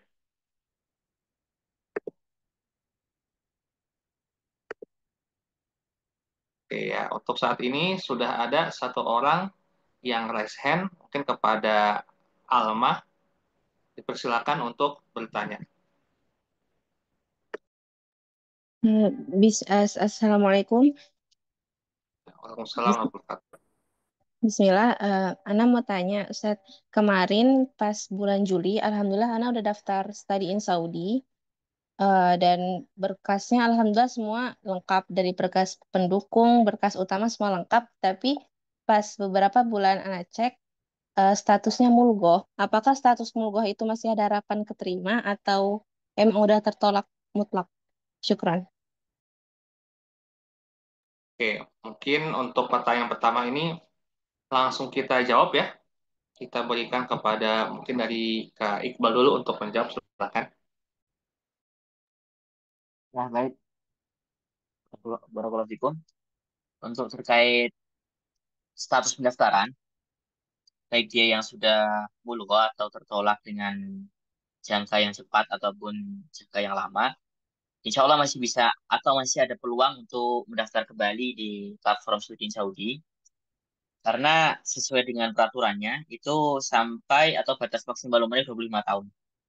Dan kalau misalkan sudah tertolak, biasanya menggunakan email baru. Menggunakan atau membuat email baru. Karena waktu dulu Ana mendaftar, itu Ana taruh setiap kampus itu satu email. Jadi Ana punya 7 email waktu itu. Nah, akhirnya yang sekarang email yang baru yang diterima kemudian itu dinasihatkan. Jadi itu ya, masih ada peluang kemudian bisa mendaftar menggunakan email yang baru. Barakallahu fikum. Jazakallah khairan Kak Iqbal atas jawabannya. Kita berpindah ke pertanyaan kedua ya, dari Saudari Izzatul Fitri. Silakan.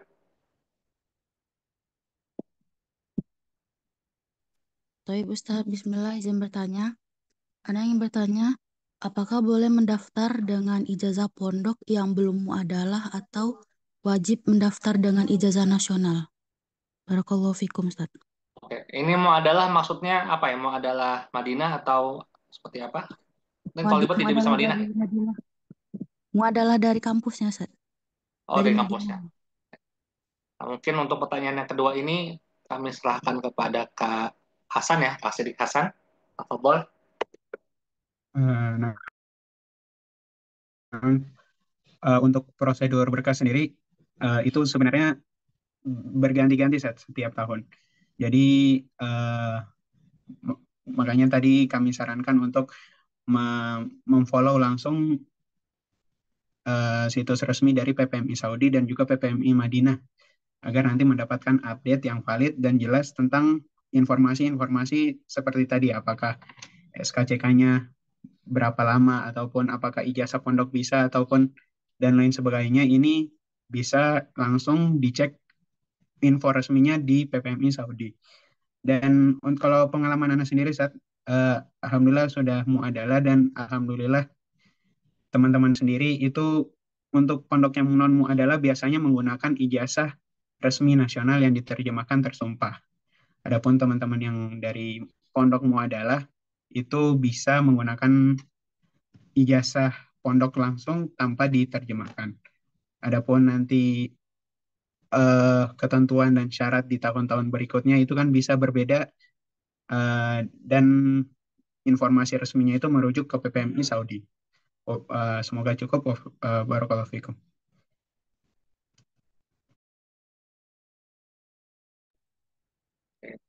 Dan juga mungkin ini ya, karena memang sebagian penanya adalah tolibat, di sini saya akan memberikan sudut pandang apakah tolibat tanpa mahram bisa diterima di Saudi. Nah kan karena memang kita secara aturan ya melihat pada pendaftaran studi Saudi itu sudah tidak mensyaratkan mahram bagi tolibat secara de jure, secara aturan. Tapi secara de facto, apakah ada tolibat tanpa mahram yang diterima di stadion Saudi? Kalau dari Anda pribadi masih kurang paham sampai menemukan ada seorang guru kita, pengajar di ITAF, seorang akhwat, beliau alumni Islam Lughah Lipia S1, mendaftar S2 King Saud, yang mana kondisi beliau belum menikah, tidak punya mahram, dan diterima S2 King Saud University tanpa mahram, dan akan berangkat Desember tahun ini. Berarti bulan ini akan berangkat untuk studi S2 King Saud akhwat tanpa mahram. Jadi mungkin bagi teman-teman yang akhwat ya, yang bertanya apakah bisa akhwat tanpa mahram diterima di Saudi, ternyata saya baru tahu ada seorang guru kami di ITAF, beliau baru saja diterima S2 King Saud University tanpa mahram untuk Arab Saudi. Untuk S1-nya mungkin bisa dibahas ini ya di kesempatan berikutnya, mungkin ada pembicara yang mengetahui apakah ada S1 tanpa mahram yang diterima di Arab Saudi. Itu sedikit tambahan ya tentang dunia perakhwatan, karena memang banyak tolibat yang bertanya-tanya apakah bisa memang akhwat tanpa mahram diterima di Saudi. Baik, selanjutnya kepada akun FR, silakan untuk bertanya. Ya, Assalamualaikum warahmatullahi wabarakatuh. Waalaikumsalam warahmatullahi wabarakatuh. Kan dalam proses pendaftaran kuliah, ini di UIM ya, saya tanya ke Kak Sidik. Kalau soal nilai itu ada batas minimalnya nggak? Dan ada lagi, saya kan pernah mendengar dari senior saya di pondok yang sekarang tuh berkuliah di UIM, bahwa ada program mahat untuk belajar bahasa Arab selama 2 tahun bagi yang belum menguasai bahasa Arab. Nah, katanya mahasiswa bisa memilih langsung masuk kampus atau mengikuti mahat terlebih dahulu. Namun jika memilih langsung masuk kampus tanpa kemampuan bahasa Arab yang cukup, dosen akan mengarahkan untuk belajar di mahat terlebih dahulu. Pertanyaan saya, bagaimana standar kemampuan bahasa Arab yang diperlukan agar bisa langsung masuk ke program studi tanpa harus melalui mahat? Oke, syukran. Baik, barakallahu fiik. Mungkin ini sudah ini ya, pertanyaan spesifik ke Madinah kepada Kak Hasan. Silakan Kak Sidik untuk menjawab. Barakallahu fikum. Untuk nilai sendiri tidak seperti Lipia yang menyaratkan nilai ijazah batas minimal untuk ijazah. Alhamdulillah UIM sendiri tidak menyaratkan nilai, tapi tidak menutup kemungkinan nilai ijazah yang antum maksimalkan buat ijazah SMA nanti itu peluang besar untuk masuk ke UIM untuk bisa diterima terutama menggunakan portal baru yaitu Study in Saudi. Dan untuk pertanyaan keduanya memang ketika anak kemarin kedatangan di UIM langsung diarahkan ke Lajnah Istiqbal dan di situ kita memprint rokom tolib atau nomor mahasiswa dan langsung disuruh pilih apa mau masuk mahat ataupun masuk langsung masuk jenjang perkuliahan. Dan untuk standar kemampuan teman-teman itu antum coba dengar ceramah-ceramah berbahasa Arab di YouTube. Jika antum sudah bisa istiab atau bisa paham sekitar 60% atau 70%, ana sarankan langsung ke perkuliahan saja.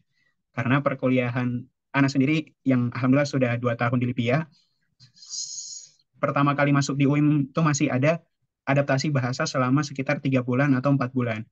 Karena memang gaya bahasa yang berbeda, kadang dicampur dengan bahasa Amiyah, kemudian gaya berbicara yang lebih cepat dibanding dosen-dosen di Libya dan Indonesia, itu cukup jadi tantangan. Jadi ketika antum sudah bisa memahami ceramah-ceramah di YouTube sekitar 60% atau 70% ke atas, bismillah lanjut daftar di kuliah saja. Dan nantinya ketika nggak kuat di kuliah pun, antum bisa bilang ke dosen dan bisa minta diturunkan ke mahat.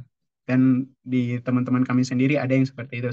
Jadi sudah masuk kuliah dan beberapa bulan merasa belum sanggup, akhirnya masuk kembali ke mahat dan itu diizinkan oleh kampus. Oke. Mungkin Mungkin ada ini pertanyaan tambahan dari Ana. Ketika tes itu kan ada tes tahdid mustawa ya, tahdid mustawa. Dan itu ada nilainya kan ketika tahdid mustawa. Apakah misalnya ada minimal yang boleh langsung S1 nilai tahdid mustawa sekian atau tes tahdid mustawa itu hanya formalitas saja? Kalau yang Ana dapat kemarin hanya formalitas. Jadi ketika memilih kuliah atau mahat tuh kami udah nggak ditanya lagi nilai tahdid mustawanya.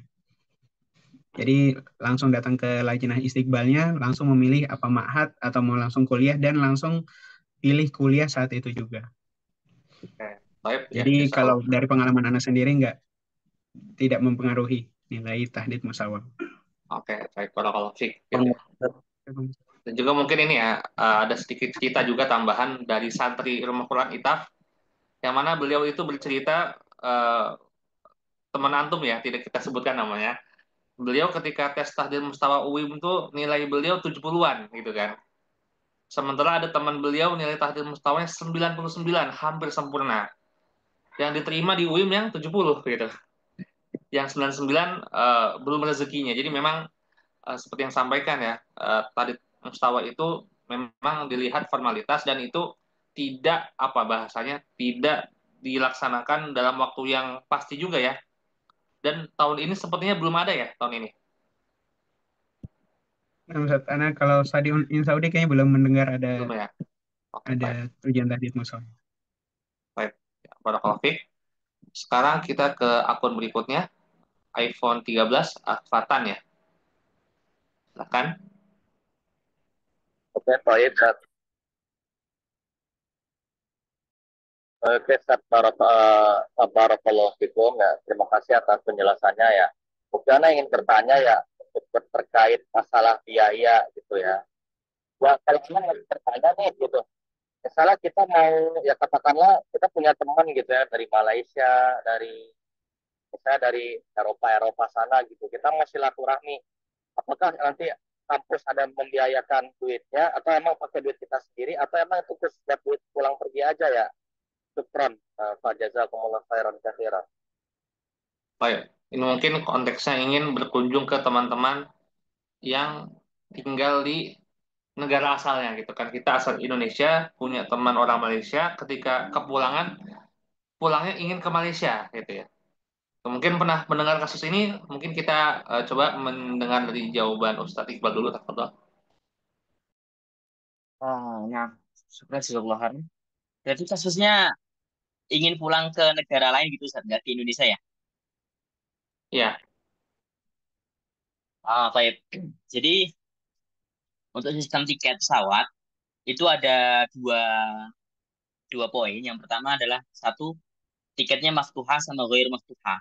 Nah, kalau antum nanti pengen berkunjung ke negara lain, nah itu nanti pakai tiket yang maftuhah. Nah, pakai tiket yang maftuhah kalau tidak salah, itu nanti antum bisa milih tanggal sendiri dan kemudian bisa milih bandara yang mau antum turun di mana, di negara mana. Nah, untuk nanti visa itu urusan kampus yang memberi, tapi nanti untuk tiket bisa disetting yang maftuhah. Kalau ghair maftuhah nanti sistemnya sudah langsung ke bandara bandara internasional yang ada di negara itu. Misalkan kita Cengkareng gitu ya di Jakarta. Nah, nanti bisa tetap apa kalau mau berkunjung ke negara lain pas Saifiyah libur tahunan gitu bisa menggunakan tiket pesawat yang diberikan oleh kampus. berarti itu dibayar pihak kampus juga ya berarti? Nah, Ustaz, dibayar juga Oh, untuk itu. Masya Allah. Oke, ini ya menarik juga bagi teman-teman ya yang ketika pulang ingin melipir ke negara lain. Untuk Madinah mungkin apakah ada sistem yang sama atau seperti apa? Untuk Madinah, Seth, biasanya untuk eh, pulang Saifia tuh sudah ada website khusus. Kita udah dipilih kita harus milih eh, negara estimasi dan bandaranya langsung. Dan nanti untuk tiket dipesankan oleh kampus, Seth. Jadi untuk eh, ke negara lain untuk Saifia sendiri Anda tidak tahu, tapi untuk liburan-liburan lain mungkin bisa, tapi menggunakan biaya sendiri, Seth. Dan apakah itu ditanggung kampus sendiri, Anda belum. Barakallahu fikum. Jadi memang ini ya, tiap daerah, tiap kampus memiliki kebijakan yang berbeda. Baik, selanjutnya kepada peserta atas nama Miza, silakan.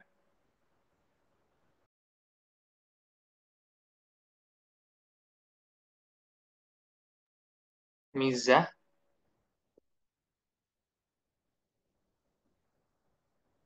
baik. Baik. Kalau masih belum ini ya open mic, kita oper ke setelahnya. Saudara Muhammad Azan, silakan. Oke Ustaz, Assalamualaikum. Saya izin bertanya, kira-kira studi in Saudi bukanya kapan lagi ya Ustaz? Syukran, Ustaz. Itu aja. Ya, baik. Ini mungkin kita tanyakan kepada Ustadz Iqbal, silakan Ustadz. Oke, Ustaz. Bismillahirrahmanirrahim. Untuk terkait studi di Saudi itu biasanya dibuka sekitar bulan kalau tidak salah ya Juni, Juli, Agustus. Sekitar itu. Jadi bulan-bulan yang memang sering membuka pendaftaran di Saudi sekitar bulan itu. Kalau tidak salah. Jadi dipersiapkan berkas-berkasnya dari sekarang dan juga yang belum diterjemahkan segera diterjemahkan. Memang itu ya, itu merupakan bulan perkiraan, eh, takdiri ya, bukan tahdidi, bukan bulan fixnya, karena memang tiap tahunnya bisa jadi berubah-ubah. Dan juga betul yang dikatakan oleh pembicara kita, pemberkasan itu harus kita cicil dari sekarang, karena dari ITAF Press kita punya pengalaman. Kalau ada kampus Saudi buka, itu menjelang deadline pendaftaran akhir, tiba-tiba permintaan terjemah melunjak gitu. Dan itu ternyata tidak semua bisa kita terima. Dan ujung-ujungnya nanti kok nggak bisa sih segala macam gitu kan. Jadi terkadang kita yang disalahkan. Itu padahal karena memang strategi terjemahnya yang dadakan. Karena memang orang kita itu biasa dadakan di deadline. Nah, itu bisa diantisipasi bagi teman-teman untuk mencicil dari sekarang. Baik, sekarang kita beralih ke saudara Abdul Karim, silakan. Bismillah, berapakah maksimal untuk surat rekomendasi? Bisakah mengupload 5, surat rekomendasi, 3 dari mahasiswa UIN dan 2 lagi dari lembaga. Syukran. Jazakumullah Baik, khair. baik. Mungkin Kak Sidik bisa membantu menjawab, tafadhol. Kalau dari pengalaman Ana sendiri, Sat, kemarin untuk website Minhati sendiri itu website Minhati, website khusus UIM itu membuka satu pemberkasan untuk surat rekomendasi dan langsung di scan di satu PDF. Jadi kalau anak kemarin satu PDF itu berisi 4 rekomendasi. Adapun untuk study in Saudi sendiri, eh, yang anak baca dari guidebook PPMI Madinah, PPMI Saudi, itu sekitar 2 surat rekomendasi. Adapun nanti rinciannya apakah di 2 surat rekomendasi itu bisa menyertakan 4 file sekaligus atau bagaimana, mungkin bisa dilihat di guidebooknya. Insya Allah nanti Ana share ke teman-teman atau melalui Ustadz. Nanti apakah hanya dikhususkan 2 surat rekomendasi ataupun bisa lebih dari itu. Dan surat rekomendasi ini bisa dari lembaga resmi seperti MUI, bisa juga dari pemerintahan seperti Pemprov setempat, dan antum juga bisa menggunakan dari lulusan UIM, Ustadz Asatidah yang lulusan UIM ataupun dari tokoh-tokoh masyarakat. Mungkin cukup dari Ana. Barakallahu Ya, fikum. baik. Jadi memang ketika Kak Sidik mendaftar itu, ketika beliau daftar, satu yang diminta mengupload satu file, tapi satu file itu diselipkan 4 rekomendasi ya. Itu pada ketika mendaftar lewat website Minhati. Dan untuk sekarang bagaimana detailnya nanti akan kita kirimkan buku panduan pendaftaran study in Saudi yang disusun oleh PPMI Saudi. Baik, jazakallah khairan. Sekarang kita beralih ke penanya kita berikutnya, Ruhdin Hanif dari Bandung, silakan.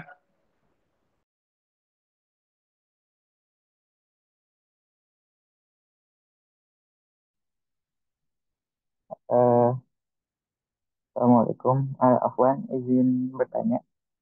Ada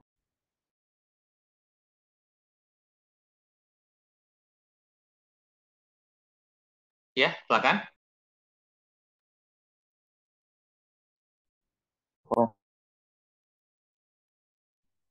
sedang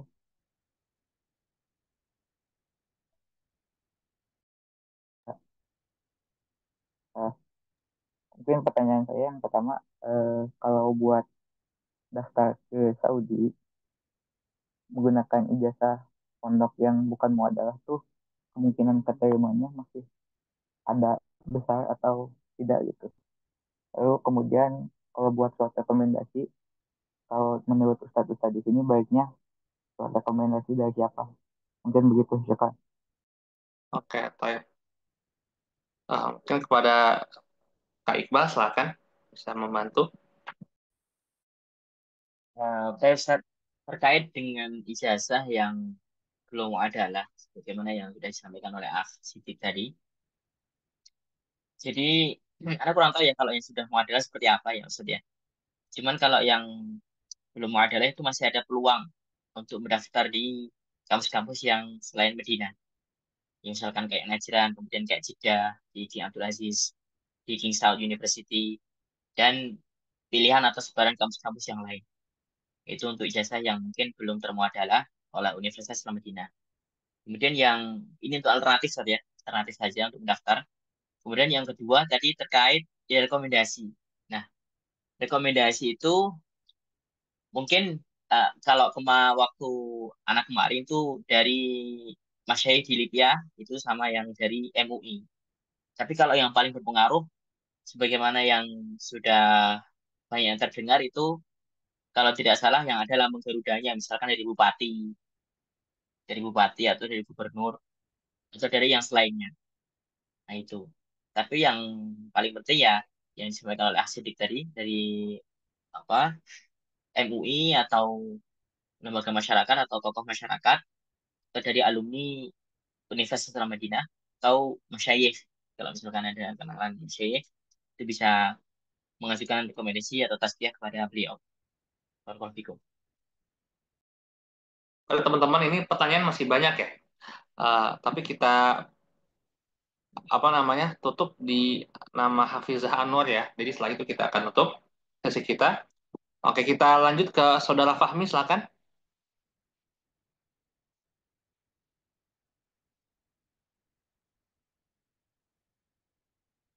Ya, Saudara Fahmi.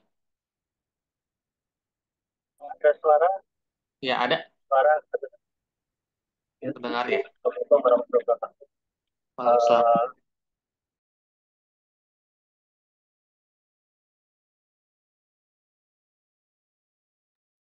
Mic-nya.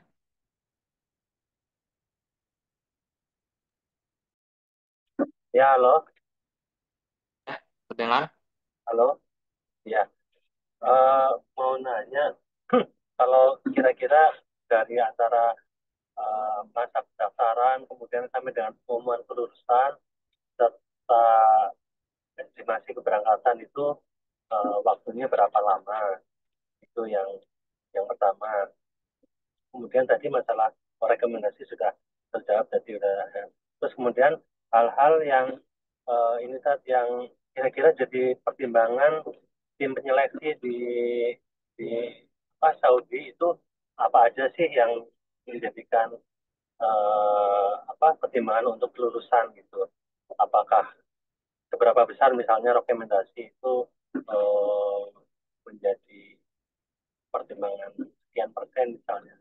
Dan apakah rekomendasi dari ormas-ormas itu punya nilai juga atau enggak. Kemudian yang ketiga, mungkin untuk ponpes yang adalah itu kita tahunya ponpes tersebut sudah adalah atau belum, itu dari mana ya? Mungkin ini untuk persiapan eh, yang masih belum masuk ponpes, baru masuk ponpes. Kira-kira kita bisa tahu dari mana sih bahwa ponpes-ponpes yang sudah adalah gitu. Sekian tadi. Baik. Jazakallahu khairan. Sekarang kita berikan mungkin pertanyaan mobil khusus tentang dunia permuadalahan kepada Kak Sidik ya. Karena memang Kak Sidik ini berasal dari pesantren yang sudah muadalah dan terima di Madinah. Silakan. Bismillah. Dari pertanyaan yang maaf Pak, untuk pertanyaan pertama tadi nah, Tentang faktor terbesar diterima. nah, untuk faktor terbesar diterima sendiri mungkin agak mengawang saat ya. Jadi kadang faktor ijazah muadalah itu berpengaruh, tapi kadang surat rekomendasi itu sendiri berpengaruh. Dan yang paling penting itu, yang faktor yang paling sering kita lupakan itu doa sendiri. Dan untuk muadalah sendiri, jadi daftar-daftar ponpes yang sudah muadalah itu kemarin Ana sempat lihat lewat di Instagram.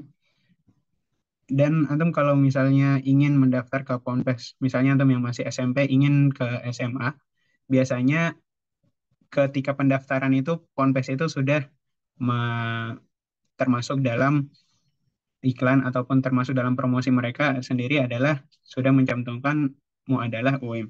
Dan untuk muadalah UIM itu sendiri, kalau Ana tidak salah ada sekitar 30 sampai 40 ponpes. Dan memang ketika antum mendaftar pakai ijazah muadalah itu bisa menggunakan ijazah pondok langsung tanpa diterjemahkan. Kalau dari pengalaman Ana sendiri kemarin mendaftar di Minhati. Kemudian ada pertanyaan lagi Sat, yang belum dijawab mungkin? Atau cukup? Cukup ya. Mungkin untuk muadalah ini ya, Anda sedikit memberikan sudut pandang juga. Kalau untuk muadalah, Bapak bisa mengecek ya, atau teman-teman bisa mengecek di sosial media Ustadz Abu Yusuf Ahmad Ja'far ya, karena memang beliau ini termasuk orang yang memiliki posisi penting dalam membantu sekolah-sekolah Indonesia melakukan muadalah. Abu Yusuf Ahmad Ahmadnya ada ini ya, ada K-nya Ahmad Ja'far, dan juga beliau sering mengupdate informasi-informasi yang berkaitan tentang muadalah. Mana saja sekolah yang baru selesai muadalah November 2024 ini, itu beliau update di sosial medianya. Atau kampus apa saja atau sekolah apa saja yang sudah muadalah, beliau pernah mempostingnya dan kita posting ulang di ITAF. Dan juga beliau pernah memberikan data yang mengabarkan versi beliau itu 60% yang diterima di UIM dari Indonesia itu berasal dari pesantren muadalah 60%, dan 40% dari pesantren atau sekolah non muadalah. Itu merupakan data-data yang beliau sampaikan, dan itu bisa diikuti di Facebook atau Instagram Abu Yusuf Ahmad Ja'far. Dan untuk poin berikutnya mungkin ada tambahan sudut pandang dari Kak Iqbal tentang faktor diterima apa saja. Silakan. Diterima di Arab Saudi, Ustaz. Ya. Oke. Jazakumullah khairan. Untuk yang faktor yang mempengaruhi agar diterima di Arab Saudi, sebenarnya tidak ada faktor penentu saja. Tidak ada faktor penentu seseorang itu bisa diterima kuat di Arab Saudi. Karena banyak terjadi studi kasus yang misalkan dia hafal Quran atau nilainya bagus, ya, atau mendapatkan tazkiyah dari orang yang berpengaruh, ataupun dan sebagainya, itu tidak ada yang menjamin faktor apapun ya maksud ya. Karena sampai sekarang belum ada survei yang menunjukkan oleh atau atas hal itu. Yang terpenting tempuh hal-hal yang bisa apa namanya, yang bisa menjadi faktor yang yang termasuk faktor pengaruh, misalkan kayak ijazah yang tinggi, nilai ijazah, kemudian tazkiyah. Adapun nanti diterimanya itu karena bisa kita katakan faktor X ya sebenarnya. Faktor X misalkan doa orang tua atau apa gitu. Tapi untuk terkait tadi yang faktor utama ya nilai ijazah, kemudian tazkiyah, kemudian apa namanya, kelengkapan berkas. Itu perlu misalkan berkas yang sudah apa, yang ada masa masa apa tenggaknya kayak SKCK gitu segera diperbarui. Itu saya syukur. Baik. Kalau Fik, tadi sesuai dengan perkataan di awal, kita membatasi pertanyaan sampai Hafizah Anwar ya. Jadi 2 orang lagi. Kepada Intisor Jaishi Robi, silakan.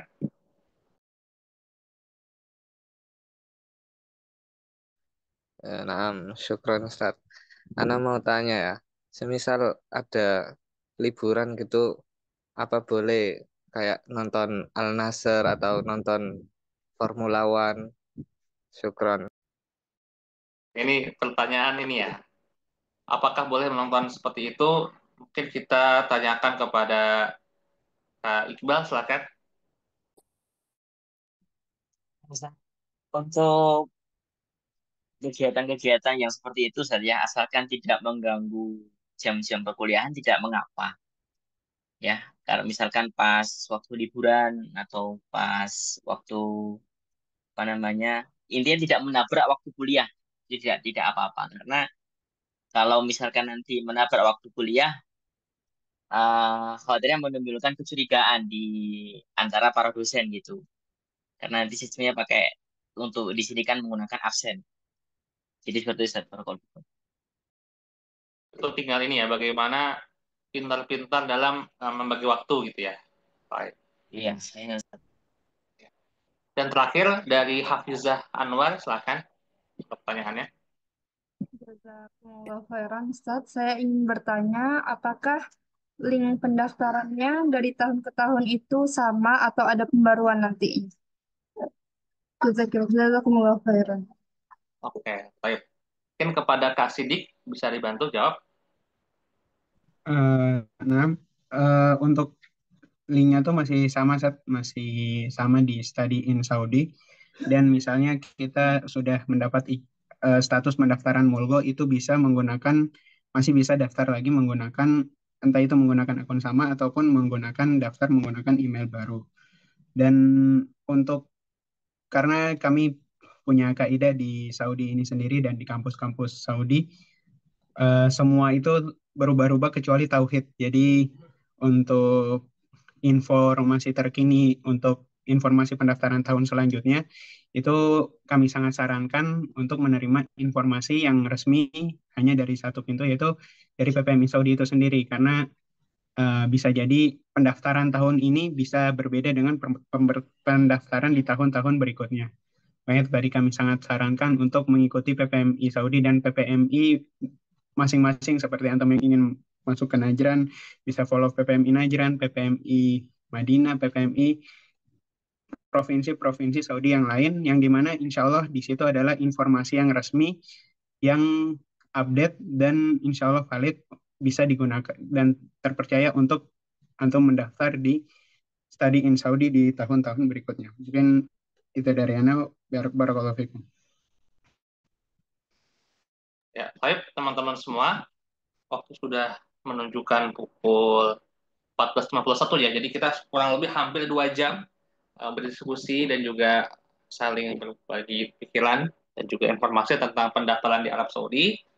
Dan kita cukupkan pertemuan kita pada kesempatan siang kali ini. Kami ucapkan jazakumullah khairan kepada pembicara kita, Kak Muhammad Iqbal Rifai dan Kak Muhammad Siddiq Hasan, yang telah menyempatkan waktunya di sela-sela ikhtibar nihai, karena memang setelah ini mungkin langsung ambil kitab dan merojaah ya.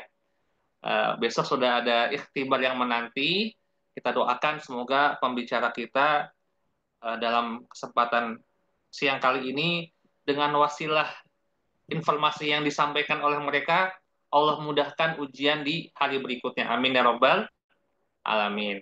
Dan juga kami ucapkan terima kasih banyak kepada bapak-bapak, ibu-ibu, dan adik-adik yang hadir. Jadi saya lihat ternyata yang bertanya itu tidak hanya calon pendaftar, tapi saya lihat juga ternyata orang tua juga ikut gitu ya. Orang tua juga ikut menanyakan bagaimana tata cara pendaftaran di Arab Saudi, yang mana sudah ada 2.000 lebih mahasiswa Indonesia yang ada di sana, dan juga kesempatan ini masih terbuka lebar bagi kita-kita semua, karena memang dari sekian webinar yang saya pandu, itu saya menemukan beberapa kampus yang memiliki lonjakan kuota diterima. Di antaranya mungkin Najran yang pertama gitu ya. Ketika webinar 3 tahun lalu, 2 tahun lalu, itu hanya 1 orang di Najran. Sekarang 2024, 50 lebih. Atau kami juga pernah melakukan webinar di kampus Universitas Imam Muhammad bin Saud pada tahun 2021. Dan saat itu, fakta uniknya, hanya ada 4 mahasiswa Indonesia di S1 IMSIU. Namun untuk saat ini sudah ada 20 bahkan 30 lebih yang kuliah S1 di IMSIU. Jadi memang kita lihat secara umum kuota untuk mahasiswa Indonesia itu semakin bertambah tiap tahunnya. Maka kita doakan semoga adik-adik semua atau Bapak Ibu, putra-putrinya bisa melanjutkan studi di Arab Saudi untuk mendapatkan berbagai macam keutamaan yang tadi sudah disampaikan oleh pembicara kita pada kesempatan yang kali ini. Baik, kita tutup pertemuan kita pada siang hari ini, dan insya Allah nanti rekaman ini akan kita upload di YouTube Itaf ID dan bisa diakses oleh teman-teman semua, dan juga bisa menjadi referensi ketika mencari informasi tentang Arab Saudi. Mari kita tutup pertemuan kita dengan hamdalah, alhamdulillah alamin, subhanakallahumma wa bihamdik, asyhadu an la ilaha illa anta, astaghfiruka wa atubu ilaik. Akhirul kalam, assalamualaikum warahmatullahi taala wabarakatuh.